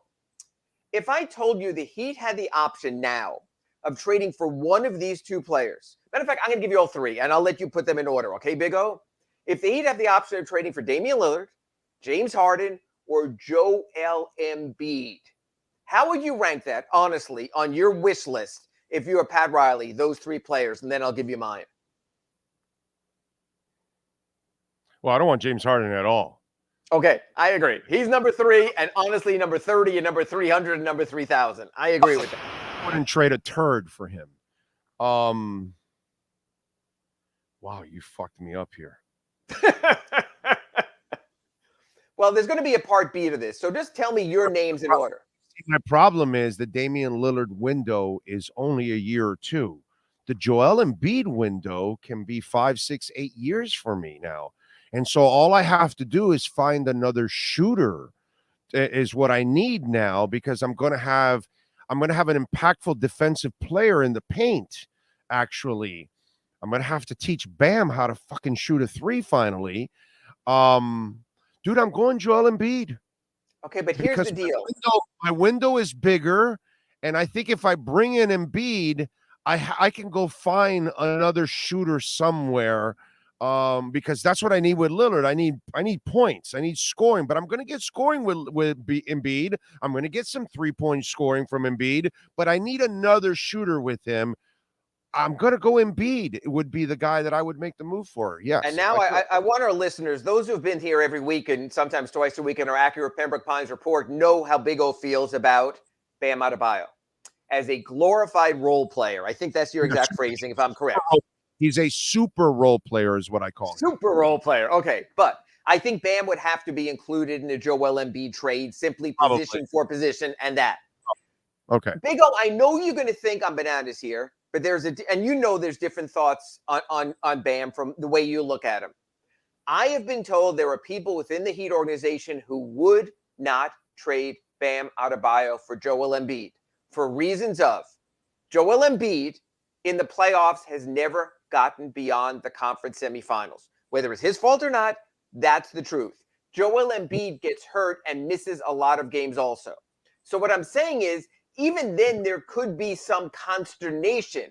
But I think what's interesting here is, like you talked about, the process and all the BS in Philadelphia. I think Philadelphia is impacting the Lillard situation because people want to know, there are mega names out there in Philadelphia. How's that going to play out? Would Philadelphia trade, if they offer Tyrese Maxey, all of a sudden the calculus changed for the Blazers? I think you'd agree with that. Whether you think Maxey or Hero or better, there's more quality names in there. All the Blazers want is a trade partner, if only for the BS of this. Hey, we know we can get Tyler Hero from you Miami Heat, but now we can get Tyrese Maxey from the Philadelphia 76ers. We think they can offer us 3 first-round picks. Are you still willing to do that? Then you're creating this bargaining chip, which we haven't had. So I think James Harden going off the way he did, and I totally agree with you, Big O, and I wrote this at askira@sunsentinel.com. I think that would be a terrible move for the Heat to move toward James Harden with all that's going on. But let me ask you this, Big O. You have followed the Heat since day one. You've been in the locker room when they've won championships and gotten champagne sprayed on you. But you know Pat Riley, he thinks big. We all know that. I don't know if you watched Winning Time this week on HBO. When he was with the Lakers, he was pushing Paul Westhead to trade for David Thompson. That's who he is. Would you be shocked, Big O, if you hear that Pat Riley is at least considering James Harden, knowing that Pat Riley is a star effer? Yeah, I would, because because after the Dion Waiters stuff and Whiteside and other knuckleheads, the Todd Days you had to deal with over the years, this is just another one of those guys. He just doesn't take winning seriously, and you're an organization that's all you think about, is all you take seriously is winning. I don't think he fits your DNA. I don't think he's wired. And brother, you know what even scares me even more? His agent trying to scream to the top of the hills that he's going to be in the greatest shape of his life and he's going to have an MVP season. And my nose is growing as we speak. I mean, there are things that scare the shit out of me with James Harden. He is more talented than Dion Waiters. He is more talented than Todd Day. He is more talented than Whiteside. I get it, but he's still a head case over all those guys, and he's on the decline. He's a head case on the decline. No. I would be very disappointed in Pat Riley if he brought James Harden in. If he's thinking about it, I would maybe run over to Miami and see if I could actually, check his temperature or something. I mean, something's wrong with him. No, there's no way. I just gave you one question. You and I disagreed whether you trade Bam for Embiid, and I respect that. Let me ask you this. I would trade Bam for Embiid. I mean, I get that one. That one I understand. And I understand about you trade. Now, wait a minute. The choking stuff, wasn't Dirk Nowitzki that too until he got the damn title? Didn't we do the same shit to Dirk Nowitzki and say, oh, he's not good enough, he doesn't get over? Well, maybe he didn't have the team around him. And maybe Joel hasn't had the team around him either. It's hard for me to label him a choker when I've seen so much dysfunction around him. That's all I'm saying. Dirk got to the finals in 2006. He got to the finals. To me, Big O, this I think is just a fascinating statistic that is a reality. Joel Embiid has never gotten past the second round of the playoffs. You have seen some bad teams get past the second round. We saw LeBron's initial Cleveland team make it to the finals against the Spurs. They were pretty awful. We've seen Atlanta Hawks. You remember that team? They had the 5 All-Stars with Horford and then Kyle Korver. That was a nothing team. They got to the conference finals. Joel Embiid still hasn't. Dirk Nowitzki, look, no matter what happened in 2006, he at least got there when the Heat beat them in the finals. So although we waited for 2011, he at least got to that level. So my question to you is this. You'll make the money work somehow. You'll make picks work somehow. I want you to think about this one, because some of my readers have said, no, hell no. Would you trade Tyler Hero for James Harden? Would you trade Tyler Hero for James Harden? No. See, that's interesting. No, because I'm stuck with James Harden. I'm stuck with his salary. He's old. It's the end of his run. I can still load Tyler for a pick, or I can use him as a chip. Yes. I see my one of the bigger problems that Pat Riley has created for himself over the last few years is he's given away all his trade chips, and he doesn't have a lot of stuff to maneuver with. And I think that if you do that with Harden, I don't think you end up winning with Harden, and you ended up giving up a chip that could help you get a Damian Lillard. And so I need that chip to be part of the Damian Lillard trade more than I need it to be part of anything that has to be tied to James Harden. And I agree also. So what I'm saying is I think the league still has to process this Harden stuff that came out of nowhere and came from China, for a little while now before they move back to Dame. I think Harden, if not a monkey wrench into this, at least has the league stepping back and going, oh, there's another superstar who's on the market. There's another team like the 76ers who are desperate, because Daryl Morey has a lot of BS, and he has a lot of friends who put out the rumors for him and try to take care of him because he talks to certain media types. But you know what? Matter of fact, right now, I'll ask you this, Big O. We know the Heat didn't have a great regular season. We know that. We know coming into this season, you and I are talking about that the Bucks are still going to be a great team that you're going to have to play against. That the Celtics with the Porzingis deal are going to be a great team in the East. What about the 76ers? Who's better? Whose chances do you like better right now, knowing what you know? The Heat or the 76ers, maybe when it comes to third or fourth best in the East? Oh, no, I'm going with the Heat every single time because they're the better franchise and the better coach. Yeah. So, of course. Philly, this is Philly's window. This is Philly's, the process for 97 years. Then they get rid of Sam Hinkie. Then the great Daryl Morey, who hasn't won anything. Have a window? Is their window open? I don't think they're a championship team. That's the question. Yeah, no, I don't think their window's open at all. I don't consider them a championship caliber team at all. They have to make moves to become a championship caliber team. Once you have James Harden, you're no longer a championship caliber team. It's crazy. Do you think Joel Embiid has the right to start acting out now also like Lillard and Harden did? Do you think he's reached a point where, hey, I've done it, but I'm just stuck here in this zoo, in this carnival, in this circus right now? So again, it's interesting. We didn't rip Dame because Dame gave his heart and soul to the Trailblazers, with his longest tenured teammate being Myers Leonard. So they traded McCollum. They did what they could. They couldn't get him anywhere. His team is never going to be more than a second-tier playoff team. Everybody understands what Damian Lillard has been through, and we've watched it, and we've watched Portland, that they are incompetent and can't build a champion around him. They've had their chance, and that's it. And maybe Joel Embiid has reached that point also where he should have the right to go somewhere that's not a carnival and a circus. And if Embiid comes on the market, holy crap. I mean, you talk about NBA in August, it's going to be a free-for-all out there. Now he'll get some criticism. Why? Because Embiid has always been a guy that's been in the media, joking around, taking shots at people. And so he's his share. So he'll take some heat. But I think overall, we've all seen that like I just said earlier, it's a dysfunctional place. So I'm not going to blame him for all the dysfunction because he's not really in charge in the end. Just like it was unfair for us to call Dirk a choker until he won the title when he was a great player. He just never really had the right pieces around him to actually win it. I mean, you and I are old enough to remember that Michael Jordan used to score 60, but he could also lose by 30 in the Garden by scoring 60. You know what I'm saying? So, Michael was killing himself, but you weren't going to win with Orlando Woolridge and Rory Sparrow around you, dude. I'm sorry. It's just not in the cards.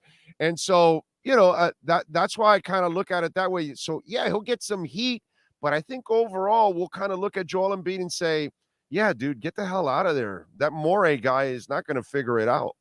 He's in love with James. I mean, you think of so many names that have gone through Philadelphia, including what they did with Ben Simmons, including how they traded the draft pick that turned into Jason Tatum for what they did there for Markelle Fultz. I mean, I know, Daryl Morey can say Tobias over Butler. Yeah. You decided Tobias over Butler.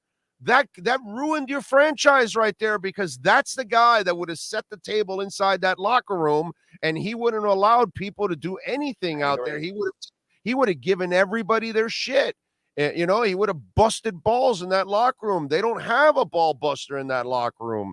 That's why you kind of need a UD. You need a Jimmy Butler. You need an Alonzo Mourning. You need those kind of people set the tone inside your locker room, and they don't have that leader. That's why your franchise is what it is, because this is what you did. And James Harden isn't a leader. Damian Lillard is a leader. So that's another difference when you and I are weighing the two. Damian Lillard has been a leader, but now he said, you know what? I'm old enough. I don't want to be the leader for the next group here. You guys move forward. God bless you. Now it's my turn. That's the difference. He's the leader that James Harden has never been. James Harden has looked for the exit door 4 or 5 times now. Damian Lillard, for the first time, said, hey, I put up with everything. Now's me time. And you can't disagree with that. All right, one more thing before I let you go. The Wade speech, man, it was fantastic. I think it was kind of crafted by his wife, and their PR department kind of helped him put it all together. But he did a marvelous job of delivering it. The stuff with his dad at the end was tear jerking as it gets. Obviously he's been through so much to get to where he's at, and when he was young, dealing with his mom and dad and all the issues and all that, that for him to come full circle where, life is normal now for mom, dad, and him, I think it's pretty cool for that moment. But it was awesome, man. It was he did a really nice job with he hit the right points. And Big O, you remember him from the day he arrived to how well spoken he is now. You've really seen the maturity, not only on the court but off the court. Some people have said to me, "Hey, Ira, he didn't mention Mickey Harrison. He only briefly mentioned Pat Riley." Big O, Dwayne Wade recognized from the get-go, this is a league about players. So he made his speech about players. He had Carmelo stand up. He had Chris Paul stand up. He understood that his journey, that this, as you know, is a players' league, and that was his focus. So please, people, don't overstate the no Mickey. Don't overstate not mentioning Pat except one time. He knew that this is a players' league, that the Hall of Fame is mostly about the players, and he made it about that. And yes, I thought it was as professional a speech, maybe a little bit of read off the telestrator a little, and I understand that because you wanted to get it right, so I understand that. But mostly, I think it was just the fact that he understood what he needed to do. He was the perfect closing act for a 3.5-hour ceremony. And by the way, what are we going to kid ourselves? We know that relationship is fractured. It is what it is. It happened. And you know what, man? People get divorces and they don't get along after. People get divorces and kind of get along and kind of deal with each other. And I think that's kind of, where we're at, unfortunately. And it was, we all make mistakes in life, man. Right. And maybe the Heat that day made a mistake in going Whiteside instead of Wade, and it's fractured the relationship, unfortunately. But I mean, don't act surprised that it wasn't this big love fest. No, and what I like, by the way, I meant teleprompter there instead of telestrator.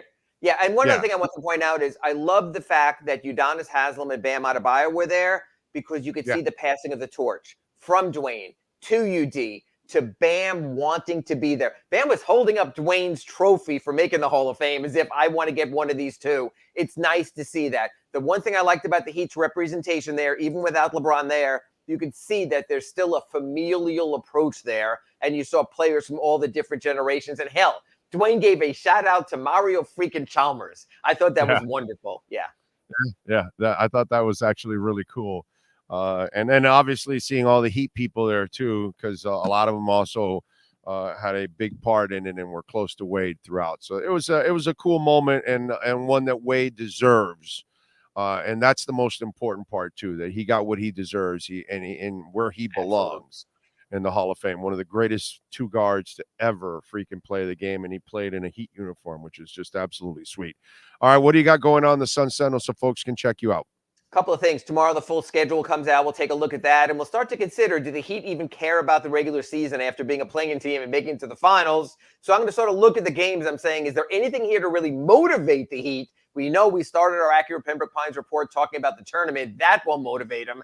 But I'm just wondering if there might be certain games they get up for a little bit more. And then I'm going to write my Sunday column on the Heat have traded away most of their draft assets, but they've never traded away full drafts going forward. Is that something for the first time they would do with Damian Lillard? Is that something they should do? Or should they hold back to keep assets going forward? So I'm going to work on that for Sunday Sun Sentinel as well. Hold back, Heat. You're not negotiating against anyone. You got them by the balls, baby. Bring Damian Lillard to Miami. Follow him on Twitter at Ira Heatbeat and subscribe like I do to the South Florida Sun Sentinel and support our local journalists. Ira, as always, thank you. We will catch up next week, my friend. Catch you next time in our Acura Pembroke Pines report. Thanks, Big O.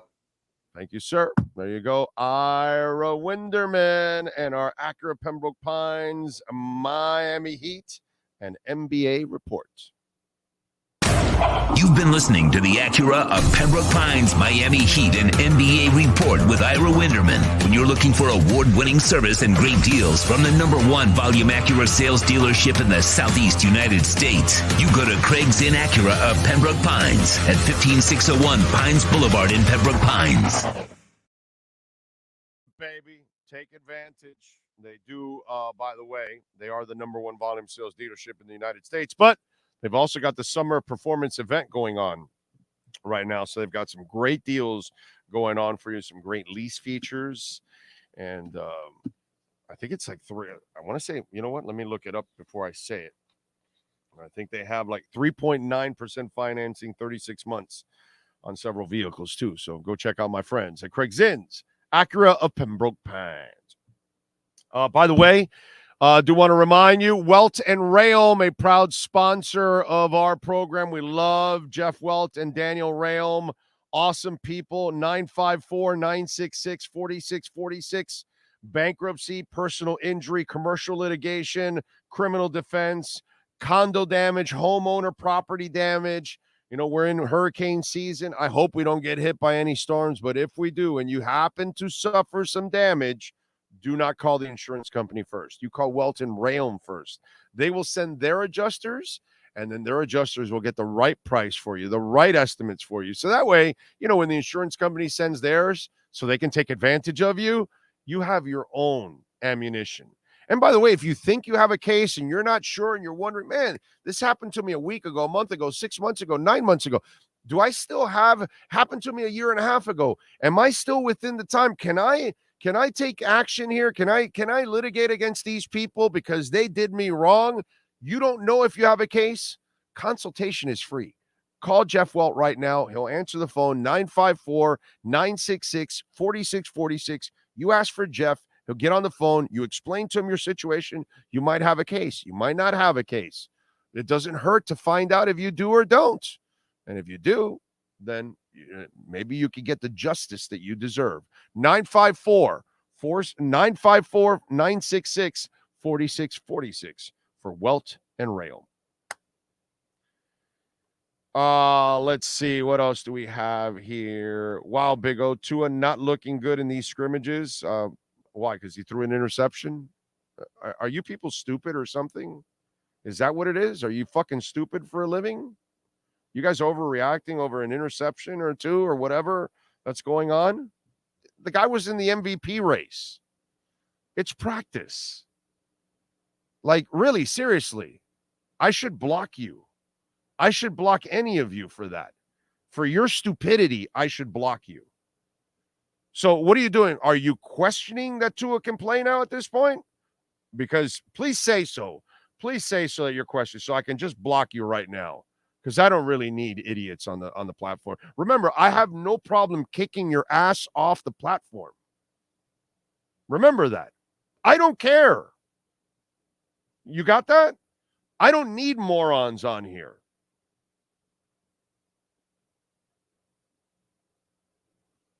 Let's see. Tua said his first interception of Christian Harris was him trying to look off the defense and trust he wanted to go with the ball. Harris told Tua he remembered that from their game last season and jumped into the window. There you go. What else do we have on anything else? Tua says the Dolphins' long play calls are a blessing and a curse because they are helpful indicators, but there is also, of course, the play clock to deal with. Tua gives a long play call and suggests we repeat it. It would be pre-snap penalty. None of us could do it. Okay. Tua said he wanted to play last week, but it was McDaniel's decision. That's it. Christian Harris told Tua he was ready for the no-look attempt. So there you go. We're trying to put a lot more stress on guys with emotions. We're trying things in order to see who does what's best. We need good operations, said Tua. I didn't understand the magnitude of how big those fires were getting. I have friends that live on Maui. A lot of prayers and thoughts to those families. That's it. What else do we have here? Let's see. Okay, just Christian Wilkins stuff. Howard talked, but he doesn't really say much ever. So, nothing. No big deal. Oh, my God, he threw an interception. Oh, have they broken ground on the new Interstadium? I don't know. I'm not sure, actually, because I don't remember like some thing in the news where they all had groundbreaking or something like that. I haven't seen like Jorge Mas with like a hat and that silver shovel, right? They all have those silver shovels. Those what are they called? The whatever. Anyway, it doesn't matter. By the way, thank you for giving me the heads up on the warning. They're actually opening up for Guns N' Roses, and I'm not going. I'm not spending that kind of money. So that sucks. That's why they're in Hollywood. They're opening up for Guns N' Roses, the warning. But yeah, I'm not spending all that money to go see Guns N' Roses. And then I really just want to see the warning. Now, Rival Sons, I was just, my man Pat in Asheville filled me in. I forgot. I didn't realize they were opening up for Smashing Pumpkins here, actually. Depends on how much those tickets are. Because I've seen the Pumpkins a shit ton of times. I don't really want to go see the Pumpkins. It's not that I don't like them. I love the Pumpkins, but I've seen them a lot. I wasn't going to go. But I really want to go for Rival Sons. But how much am I going to pay for that concert? You know? So. Good Lord, peeps. It's practice. Yeah, well, you got morons. Tua did a play call for reporters in his presser. It was fast and long. LOL. Glad he's in year 2. Okay. A bobblehead of poop art whenever you say Big O, smoke comes out of his ears. I like it. I like it. Big O, Tua is the best in the world. Yes, he is. Shom 97.7 has been cranking out excellent music for years. Well, all I know is I found out about him now, and I listen to him every chance. In fact, I'll be getting in the car in a few minutes. And when I get in the car, I'll be listening to the Shom. Guaranteed, bro. There and back to home. I'll be listening to the Shom. So, damn, dude, the warning is coming, but opening up for freaking Guns N' Roses. Damn it, dude. That sucks. SM Fins, thank you for the correction on the 915 and 912. That sucks, dude. That royally sucks. I got to tell you. I love Guns N' Roses. I've seen Guns N' Roses a bunch of times, but the prices at the Hard Rock are just ridiculous, dude, to go see a concert. You know what I'm saying? So I just, I don't want to pay those prices. You know? Those prices are ridiculous. By the way, Shane Steichen, I'm going to give you a Dolphin note too. Actually, you know what? I'll hold off on the Dolphin note. I'll give that later. But anyway, Colts head coach Shane Steichen has named Anthony Richardson the starting quarterback. Now, I got to tell you something. This, for me, is a dumb move. I watched this kid. He's not ready to be a passer in the NFL. He's a phenomenal athlete. He can run like the wind and all that. And I guess once you get Jonathan Taylor, healthy, and he'll help Jonathan Taylor. Jonathan Taylor's good, but he'll make him better because all running quarterbacks help out the running game because they're so focused on the running on the quarterback and watching the ball that it just helps the running back, because linebackers are kind of caught still sometimes for a couple seconds, waiting to see what happens, and it gets them out of place. And so, running quarterbacks help out, okay? But this guy's not a passer yet. And I watched some of he's not accurate, dude. Ball placement is not his thing. I get it. He's a freak athlete. And if you fine-tune his game, he could become one hell of a quarterback. Maybe he can. Maybe he's so raw that he's not ready. He can be fine-tuned. Or maybe he'll just be like this throughout his career, where he'll be erratic as a passer. And you're now going to test his confidence at the ultimate level. And if this kid starts hitting the wall because he can't pass, and then he becomes Jake Locker, and he becomes scared to pass, and then he ends up settling for running, and then he ends up getting injured. And I know that he's got a body that Jake Locker never had. But Jake Locker lost his confidence in passing the ball because he wasn't a great passer. And it's one of the things that I warned people when Jake Locker was coming out, that Jake Locker was a great athlete. He can run around, but he's not an accurate passer. And sometimes these guys that get frustrated with their passing end up settling for their legs too much, which then will lead to injuries in this league. And I don't care if you're Cam Newton. This league will break you down eventually. They will pound the shit out of you. To me, Shane Steichen is doing the wrong thing, throwing this kid out there. I would have brought him along slowly, piecemeal. I would have brought him in for certain plays. I would have built his confidence up. Putting him out there as the starter already like that, I think he's going to get thoroughly embarrassed as a passer, and it's not going to be a good look for the Colts. So, Shane Steichen, we'll see. We'll see if you made the right decision. I think you made the wrong decision for Anthony Richardson. Yes, Rajan, exactly. Set your VPN first for Canada, then go to TuneIn Radio and download the show. Okay? All right? But first, set your VPN to Canada, or you will not be able to hear it. You'll get a loop of Trevor Noah talking about Trump. Like, really. And it's a music station. It's not a talk station. But you'll get that one interview, and that's all you'll hear. And then you know that you did not connect, unfortunately. Okay? I don't think I can ever remember a time where a QB gets so much criticism ever for practice. You got a lot of stupid people. Remember, there's a lot of you fans out there. You're not very bright. You don't really understand the game.